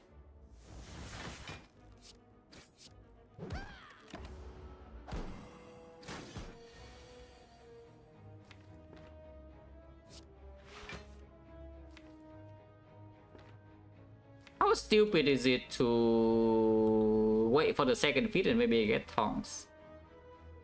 Not stupid at all, right? Because if we do not draw the feed, we draw feed open and Necronomicon, so we full block. So that is guaranteed. And nothing bad can actually happen.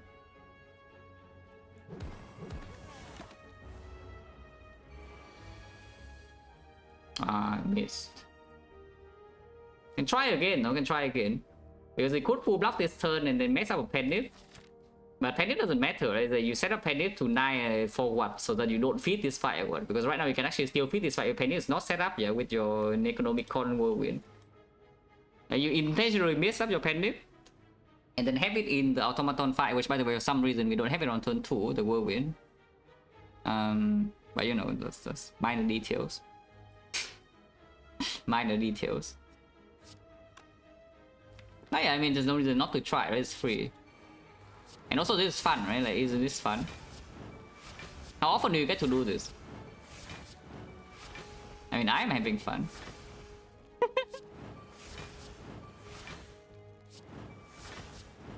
Do you guys see this grid? Also, even if we weaken, the feed is still... Even if we weaken, the feed is still killing her, yeah?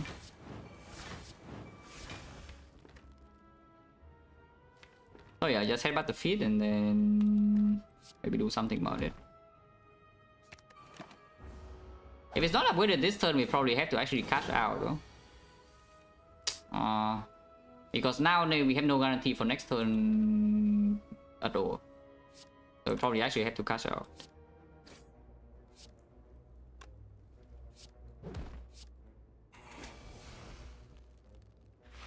No, Caliber will be good. Shockwave is also fine.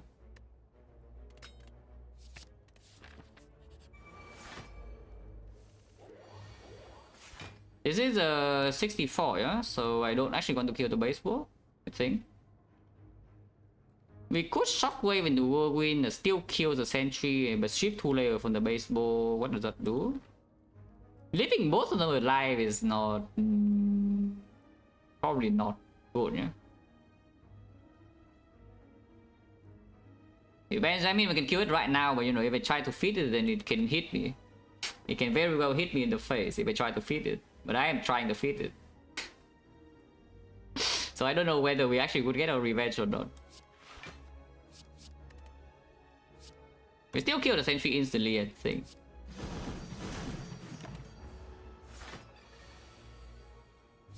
I still play that though. So we actually have freaking lethal with feed next turn. Maybe draw into feed. Well, no feed. And I'm not going to take this hit, yeah? So, you know. We move on and be sad. -1 because I play Hemo. And then on 8 or 9...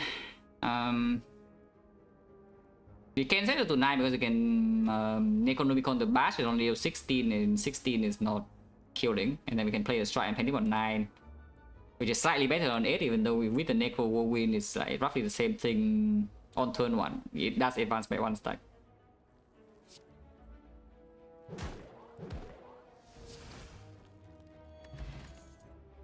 That's 2. Dig. Dig? Yeah, dig. That's not bad. Later, right now it doesn't do much, no, but we do have the frozen egg and the Field of Pain is already here a little bit. Oh. Oh, are we playing the Whirlwind or not though? Because looking at this, maybe I want to to play the uppercut, you know. Because you can shockwave into double uppercut and there's debuff forever, yeah? And then we go in for 2 energy, no Necronomicon, but that's fine. I think I want it to be debuff forever, you know. Not forever, it's only 4 turns. So on the Hyper Beam is still doing the thing, but you know, the first 2 attacks are weakened. So let's just do, yeah. Oh yeah, and we also have like some relics that are... I wouldn't say instant win, but you know, they are very convenient. Like the Immortal and the Yeah, there's the Immortal and there's the Calipers. Or you can do this. You can do this is 6 times. How much is like 24? So 144 damage is like half HP. But yeah, they just shockwave first and then uppercut. Yeah.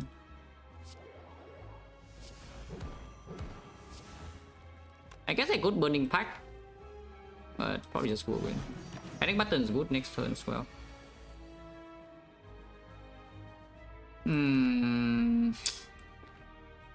I mean, this time we're not taking so much damage, but that's slightly concerning because it means that my Necronomicon is not landing on the correct turn.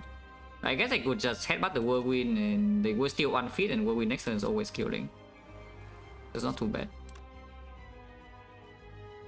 Yeah, headbutt to Whirlwind is already 64 damage, so I'm gonna ignore this completely, yeah.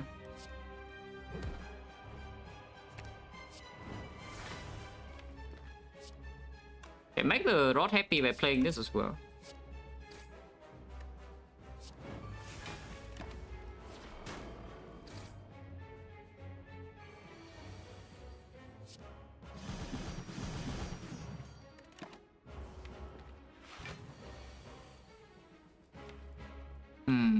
That's slightly more concerning. It's not weakened for Hyper Beam and my wood block is not guaranteed to land, yeah? So we could actually die to Hyper Beam here sometimes. I mean, we full up this turn for sure. And there's no reason to play second wind unless you don't want to... Do you want to redraw defend? Because Hyper Beam, I guess I don't want to redraw defend, huh? But I mean, without the defend, the second wind redraw is also slightly worse, yeah? Should I play the Hemo or not? This 1 HP could matter, but at the same time, Pen Nip could matter too. When you're on 8, and then we can bash, and then bash is... The second hit is Pen Nip, and then... I think I should not play the angle though. Yeah, I should not play the angle because most of the time I actually had to block Hyper Beam here. I should not play angle, yeah, but I will play Hemo. But I think I will also second win away the thing. The defense. Other choice just playing Panic Button and not second winding. Just keeping the defense deck and nothing else. Hopefully I don't die to Hyper Beam though, because it could happen here. Flame Barrier and defense, so yes, worst come to worst, we can always do Flame Barrier, so that's already not ever killing us, yeah. I think, yeah, next turn unlikely Rage could play, so we just do upgrade the Bash. And if the Panic in, maybe the thing next turn will kill. You can never die this turn, but sometimes I need to pot. This is not having to pot, and I'm okay with that. But yeah, Flame Barrier defense is blocking 20, so we go to 3 HP or so, but 3 HP is no problem, yeah. I can go a little bit higher by playing the feet now. But there is a headbutt in here to maybe set up the feet, and the damage right here is also wasted a bit. The panic is also wasted. But yeah, 61 is 58, so we don't die, yeah. Ow! Oh, that is so bad though. Oh, drawing no damage here and also the Necronomic Curse. Wait, this draw was actually awful, what the hell? This draw was actually absolutely awful considering that we have Weaken 4 on turn 1, yeah, and Vulnerable 4. Like, we cannot kill and we also cannot block. It is not Weaken next turn. I cannot use my Panic here, right? Because we need to... We need to save it in case they draw into some Whirlwind or Hemo or something. Is that true? Because if I Panic in here, 27 damage, it goes to 49 and it gains, I think this gains like 12 block, yeah?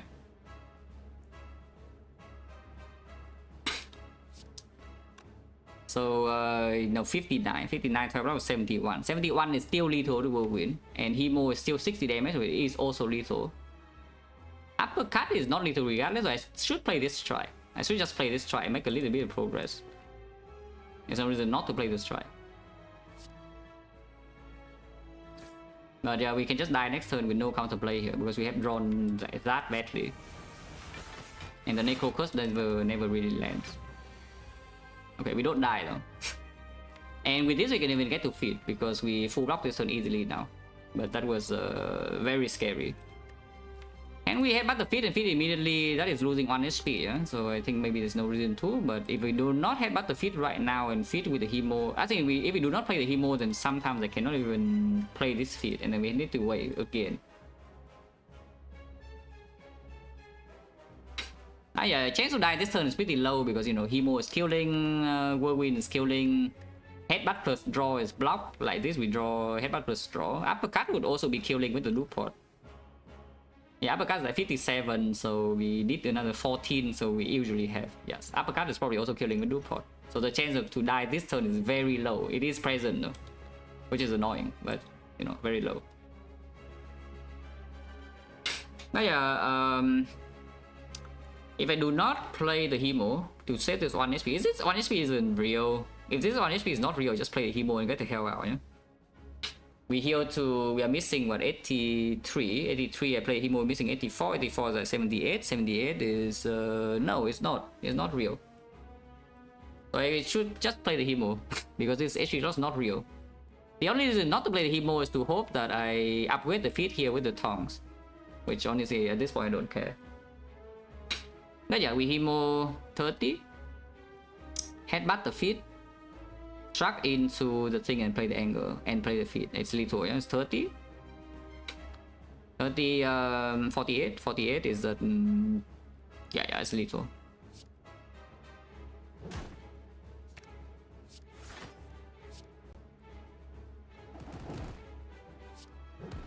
Barely, yeah, but it is.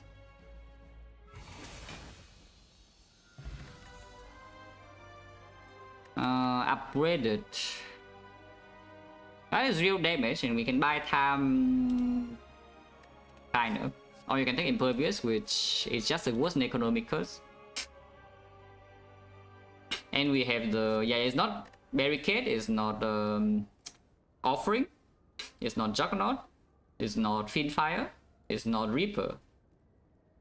It's also not Exhume, because if you have Exhume, you can make a new Necronomic Curse. Yeah? Like every time you exhaust this thing, it comes back, but it actually makes a new one. So if you have Exhume, you can Exhume the Necronomic Corner and you get 2 curses, which would be like pretty cool. But yes, it's time. Like we 2 out of 3, 2 out of 3. Exodias being a sample. Feed is 1 and this is 2. But like, again, it's freaking green with the mummified hand, and we do have damage issue right now, so yeah, of course it's being picked.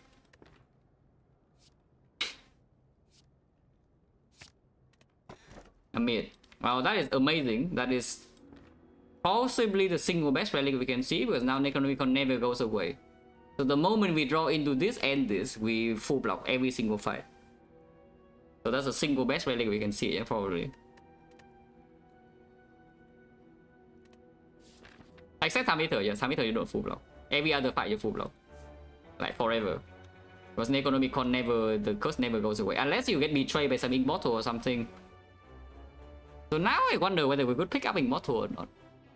I think the Immortal works the best way, right? With the pyramid. As in, you have 9 cards. You have 10 cards in hand, yeah? And you Immortals on 9, you play the Necronomic Curse. You would draw the new card first from Immortal, and then the curse comes back, which gets into this card. I think that's how it works with the pyramid.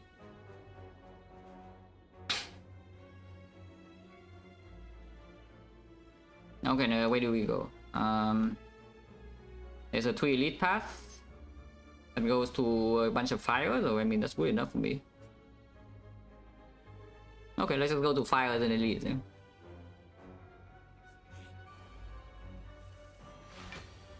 How much damage is this? Defense, and this is 12 times 6, so 72. Yeah, probably good.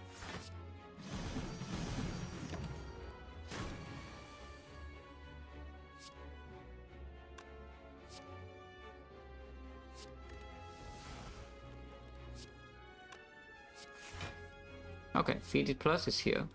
That's what I was waiting for, yeah?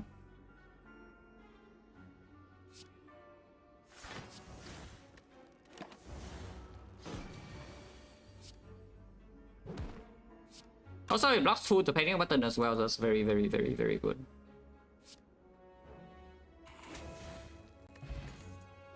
+2. Honestly, at this point, we probably just want to get max HP if the cast is not like... is Dark Embrace good? Because Dark Embrace also messed up the thing, you know? Anything that makes the exhaust draw now can mess it up.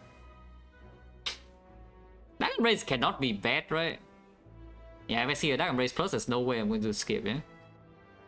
But for most cards right now, we just want to be bigger so that, you know, we draw into a combo and then we win. So like most card rewards are going to be quite bad from here. I would like to not instantly kill these things. I would also like to not take damage if possible. So how are we doing this? Well, win for 2 energy is freaking too much damage. What the hell? I guess I can economic on the bash and then play the whirlwind for 2. Does that work? It does, right? Because this deals 24 plus another 12, so 36, and then whirlwind kills here, and then we are all good.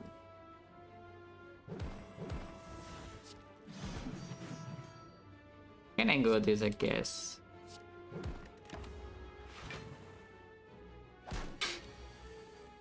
Yeah, now we full block and we are relaxed. I am very, very chill. Also fit plus.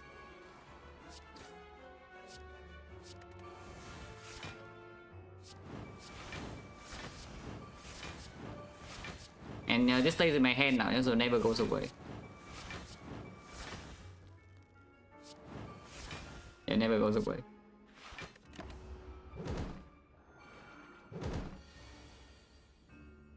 The hard part though is just feeding, but we have Demon Form Plus, so eventually we will be able to feed. Eventually.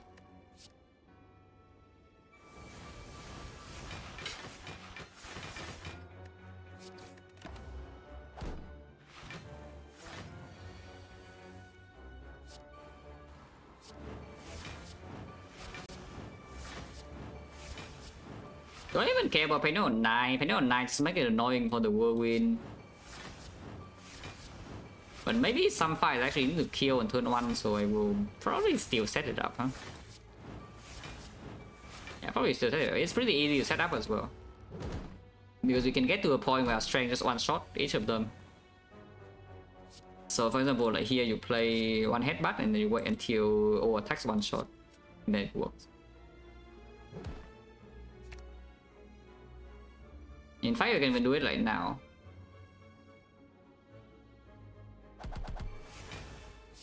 This doesn't proc the Necro, yeah?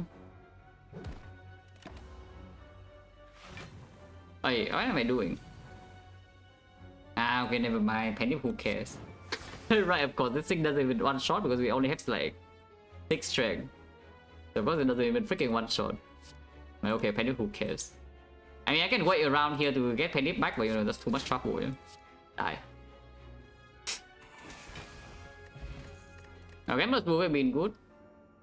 The 2 grid is emptying hand, but we already mummified hand and the bottle pack and the pyramid and the Sozu energy. So this is just not needed for anything really.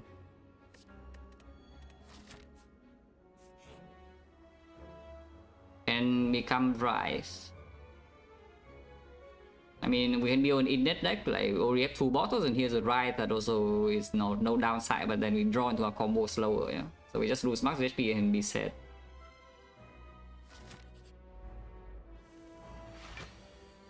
Again, like this is the competence test. The mod has failed every single time in the past 2 days, but will we succeed this time? I should even play this because it's more block with Rage next turn in case it actually hits me. I don't know, but I already play it. No. It has failed every single time since yesterday. Like a pause means still die in Act 4. Yes, we can die in Act 4. Without Reaper, without Gambler's Brew, you can absolutely die in Act 4. Which is why, you know, we are going to get max HP up and then remove more cards. In fact, I probably skip this elite, yeah, because we can go to double shot and just keep removing. Probably. We have like a million gold in here. Don't forget we have membership card. So we have actually like 700 into 2 shops plus more gold from here.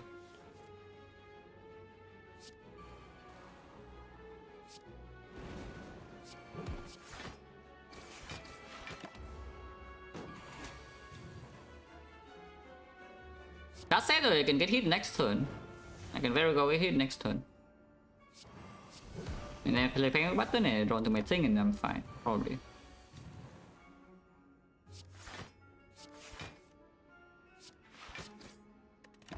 This will never attacks and we have Hero Pain soon. If I do that, I always draw into my Hero Pain, so you know, full blow.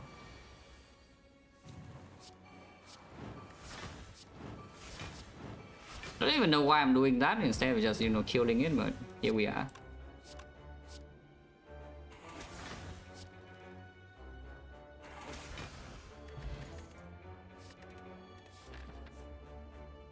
But yeah, double shopping is good with this much gold.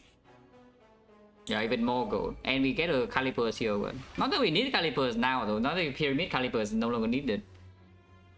I would like a gambling chip. Yeah, gambling chip would be nice.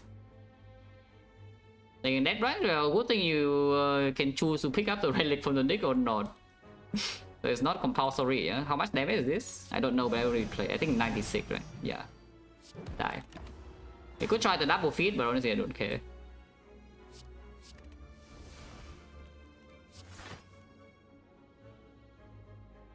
Just second win his hand then can wait for one turn. Okay, good. One turn is waited and we don't have the Hero Pain yet, yeah, so let's just kill. A billion gold. Another whirlwind, yeah, Q, but no, +2. Big. Wow. Thank you.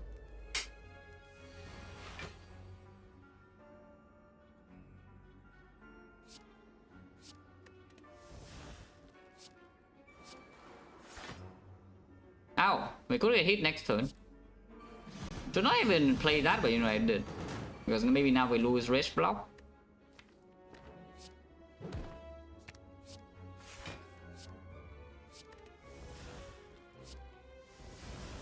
Still pretty annoying this turn, but you know, it could be worse. And yeah, Hero Pain is here now. We still don't have the other thing though, but it's weakened. We have Panic Button, so it should be fine. Also, Magic Flowers are pretty sick here because we heal Blood Vial, Burning Blood, so that's already 9 plus another 3 is 12 HP, and 12 HP plus another 6, so we actually heal 15. Actually, no, more than 18. Yeah, we heal 18 per fight, which is pretty cool.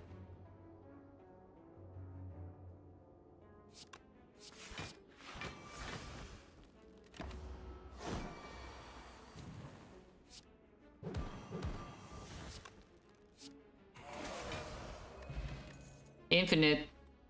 Oh, that's totally needed. Anyone? No. Singing Bowl is only +2. This is also already outside 5, so my HP doesn't go by 3. And you can see it goes up by only 2. The Brimstone, yeah, so that's exactly what we need to do in this run.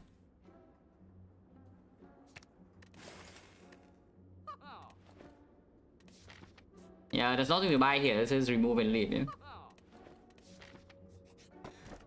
Clear is good. Big. That's infinite damage, by the way. So the moment we draw into the thing in any fight, does not time it to your heart. They die instantly if we choose to. We don't even need to draw Hero Pain anymore. Yeah, the Necrocus alone is ending the fight. Wow. Again, there's nothing here, so we remove and move on.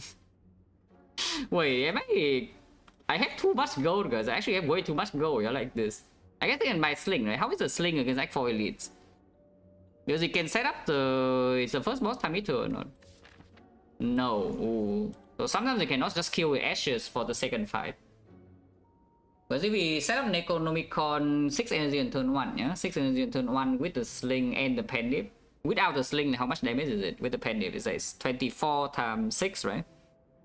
And 24 times 6 is 144 is not enough to kill, but if we buy the Sling instead, then it's going to be 30 times 6, 180, and then they die instantly. Okay. So I should buy this, yeah? We just kill Act 4 Elites instantly here with this. One tap, if the pendulum is set up. It's 180. You think downside? No. Not really, because we already have too much gold back for unless it's the best shop ever, but then it's the best shop ever, you know, so like, do we care or not? Now I can recoil because I don't want to dig up some prayer wheel or whatever thing in here.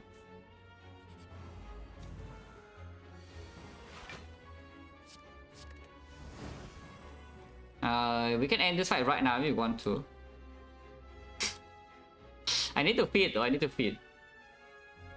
I can deal a significant amount of damage though, and then pen it to 8, and then we can do it after. No, what? This is pretty fast now because it also builds slow stack, and it's still vulnerable in here.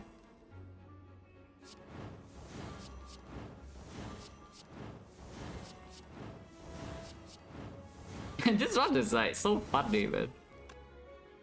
Is this too much already? It's 185 times 2.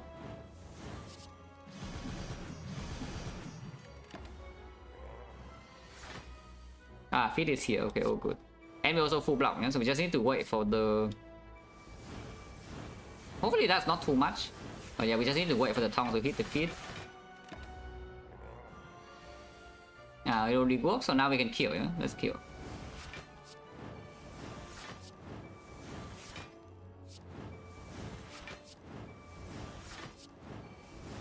Can play this or a bit of extra damage on the feed. 26, yeah. Like 4 more times or something with a slow stack should be enough.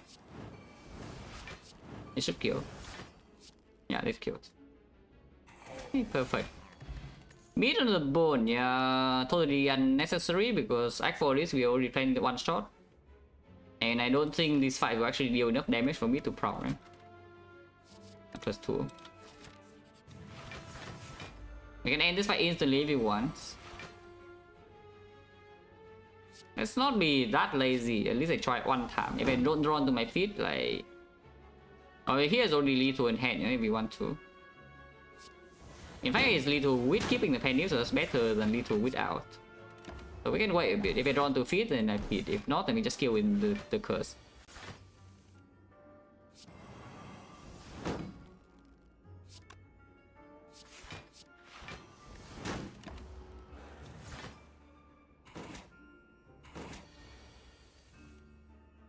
Well, now we can full block, but at the same time full blocking is killing them, so...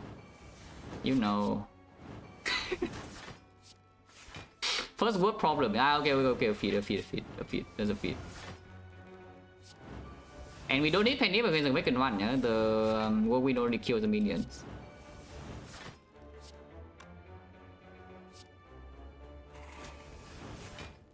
Maybe we can get one more.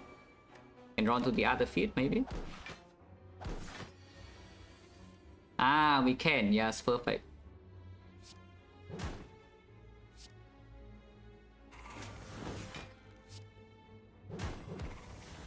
Okay, all good.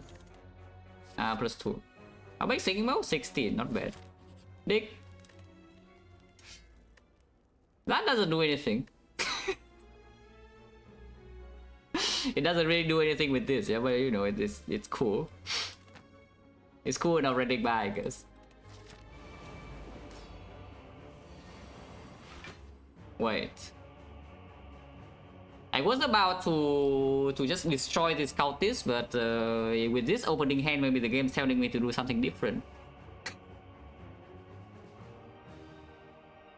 Yeah, I was just about to play it, you know, but suddenly I draw 2 feast top deck, so I guess we will wait.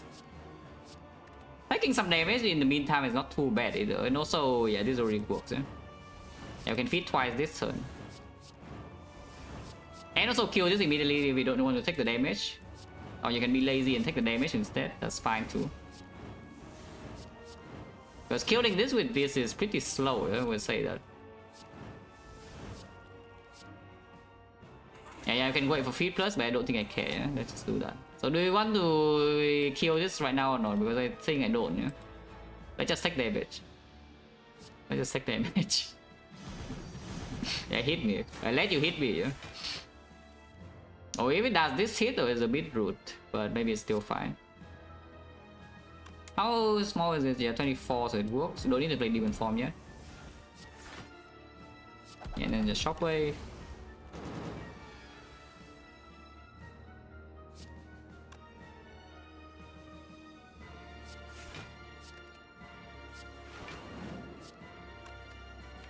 You can headbutt the flame barrier and do that again.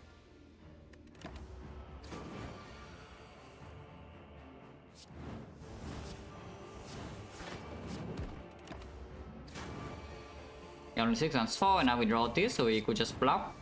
So I can play demon form and then, you know, just block when instead of using to kill.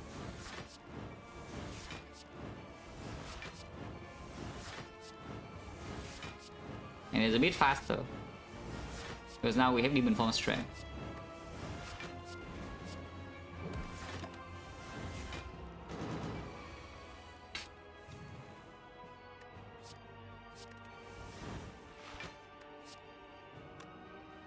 Attack damage, this damage doesn't matter. In Act 4 with full heal regardless, yeah?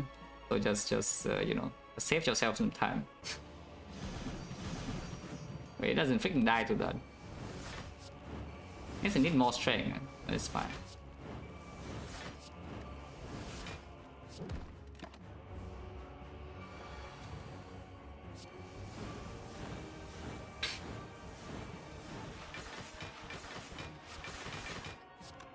Weakness does not matter, so just bash. And in next fight could matter a little bit, it probably doesn't. I mean, yeah, it just doesn't. The only penny that matters is before the spear and shield, so we will do that. Yeah, the only penny setup that matters is right before the spear and shield, so that we will Necronomicon will win one shot immediately on both. With the sling that we bought, it's exactly so on the spear. And that one matters, but everything else, yeah, irrelevant.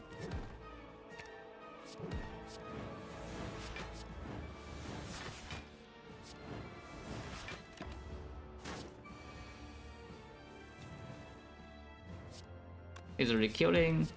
I mean, it's free. If it's free, it's not that free. 7's fine. This is the more annoying fight to set up for sure.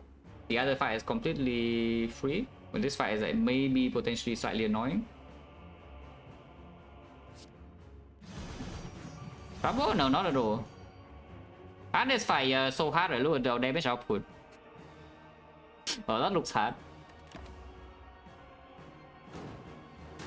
We haven't played even form yet, it's not even debuff. And of course we still have the pyramid. We don't need to rely on Necronomicon to block. We have demon form +2. In fact, we even have the second wind loop, you know. It's here already, so we can already do it if we want to.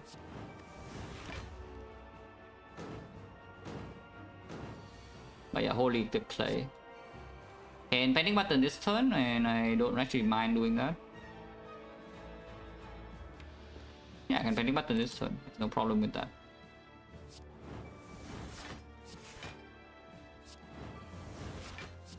And also just not pending button, you can just play the Necronomicon again, which you know why not. That's taking 9 damage, you know, who cares about 9 damage.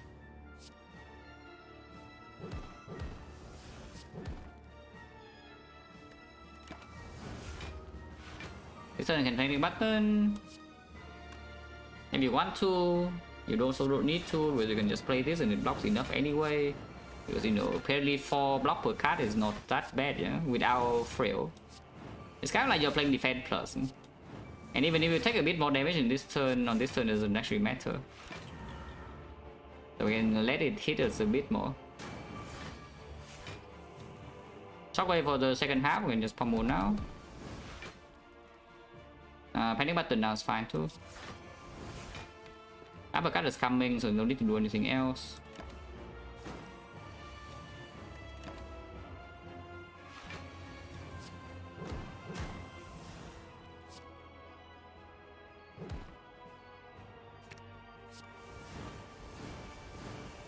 Need to be slightly careful, it's already pretty close to dying.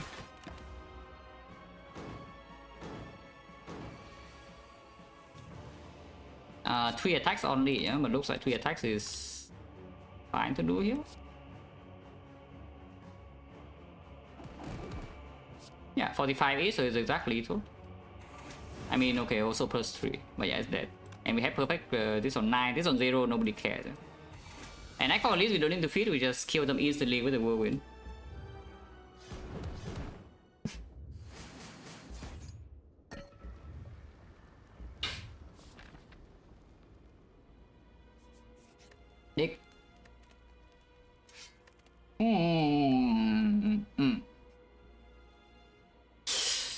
Okay, I was almost instant click, but maybe I should rethink.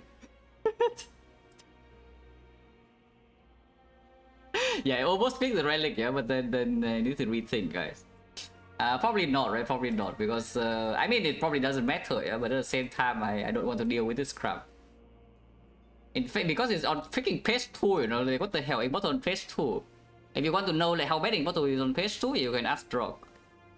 Right, that is a horrible experience.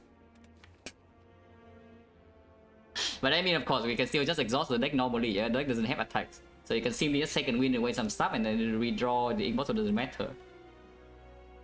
Honestly, it's probably good. I don't think this realistically can be bad.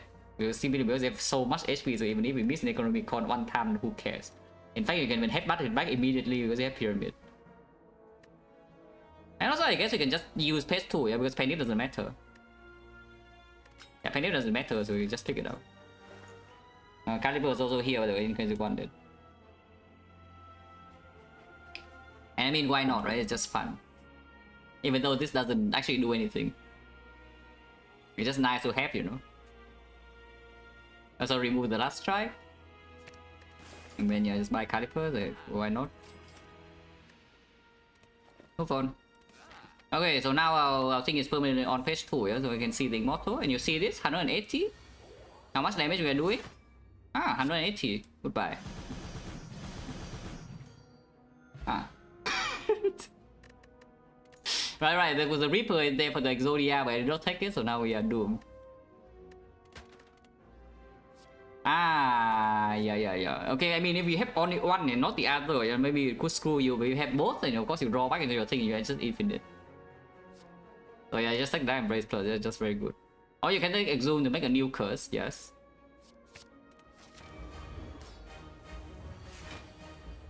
Okay, so pack away the emo.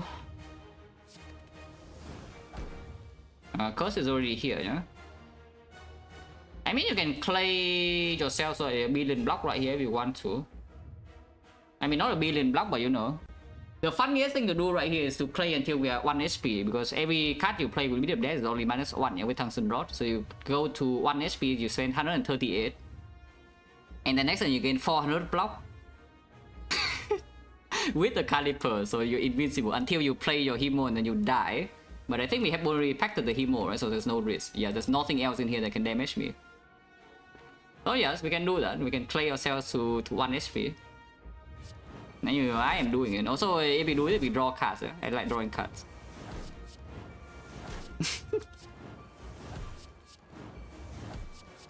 Yeah, we have to do this on old Relics play. Okay, fine. Yeah, we have Dark Embrace, and I guess we do that instead. But yeah, I mean, you can see it works a bad way. Yeah? But at the same time, we don't really care. It doesn't really matter. Even if we draw true or thing a little bit. So we can headbutt the curse, but I think with Dark Embrace in play now, we should probably headbutt the pack. So let's headbutt the pack. And then pack away the... I guess Pummel still draw, so we can Pummel here. Just need to not get rid of every single attack in the deck and we are fine by Anger Goddess, yeah? So you can pack away the Whirlwind. Okay, Demon Form is here. If I play the Necronomic Curse now, it goes out of my hand. At the same time, I don't think it will really matter. So yeah, let's just do that. Ah, Final Pain is here, which also doesn't really do much, but you know, who cares. Oh yeah, we also don't need attacks, we have Ashes, right? It's true. You can do the Final Pain here for fun if you want to. I can do Demon Form instead to make it faster. I think I like looping Demon Form, so let's do Demon Form. Again, cannot win without looping Demon Form, yeah? That's a classic already. I already know, like, it's impossible to win without looping Demon Form. If you have 15 first, you can even do this for fun. Like, why not? You can play this as well, why not?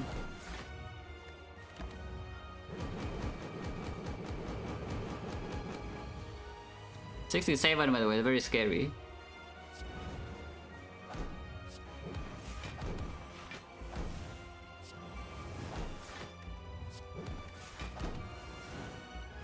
Where's my second wheel, by the way? Not here yet, that's where. Here now? We're still not here. Here now? We're still not here. Here now? Ah, okay, it's here now. Thank you.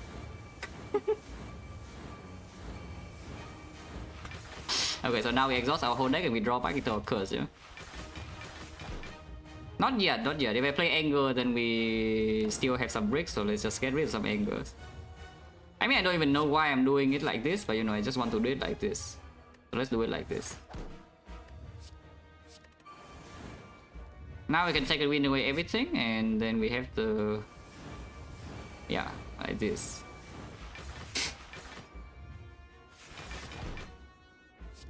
Don't even know why I'm playing this, because we simply don't need to. We have freaking 18 strength as debuff, it's only 500, but I want to play this for a bit. You know, I just feel like playing the Necronomic Curse a bunch. Okay, fine. Now we can deal damage. It's maxed out already, yeah, by the way.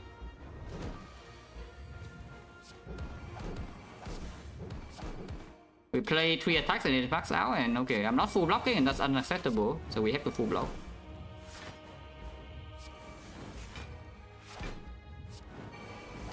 Yeah, not full blocking is not excusable here. We will die. If we don't full block, we will freaking die. Okay, safe now.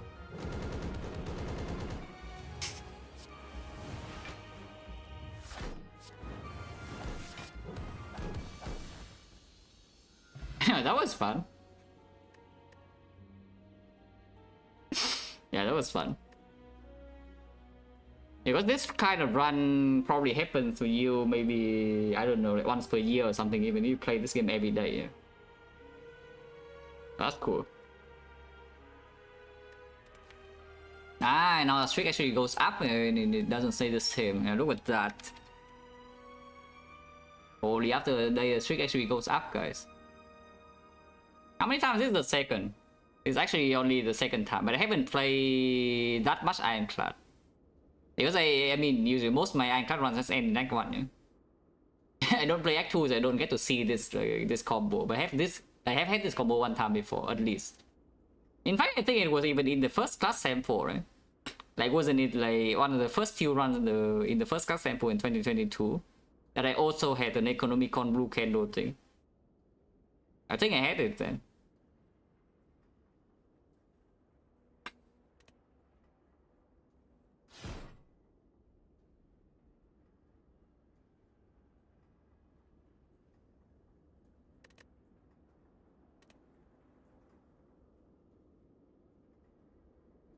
Yeah, Rod Blue Candle, Necro Phenopin. Ashes as well. We even have Ashes and Calipers.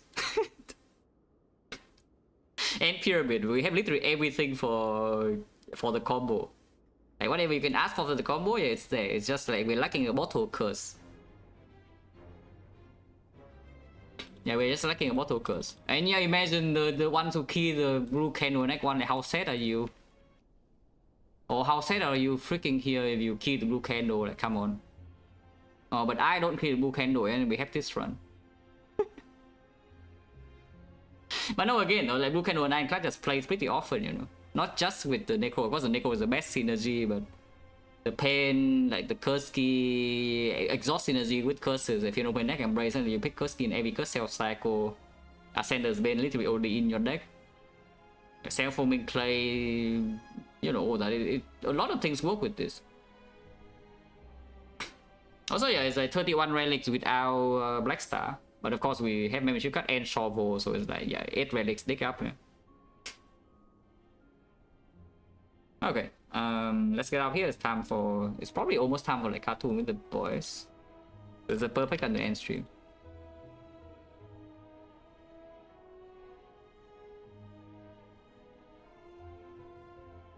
Endings are about average. I think every time I get shovel early, it's either 8 or 9 if the run gets to the end. Even if the run doesn't get to the end, it's probably still around 8 or 9. Because I honestly, after shovel actually works my play. Shovel is on the few relics that actually works my play. Every single file transforms to Nyx, and the card picks are also based on whether we are doing it or not. Oh yeah, I guess you can hindsight the P-box very fast, before the red goes through. And that's okay. It's fine. It probably doesn't die, but it's not that good. Yeah, it's not that good.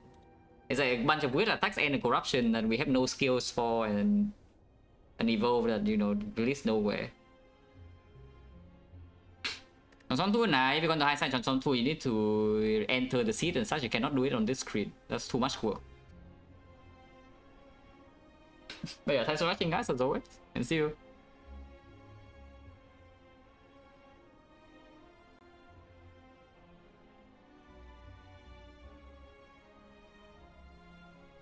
Cool, nhưng mà Prime 7 12 pounds special lot.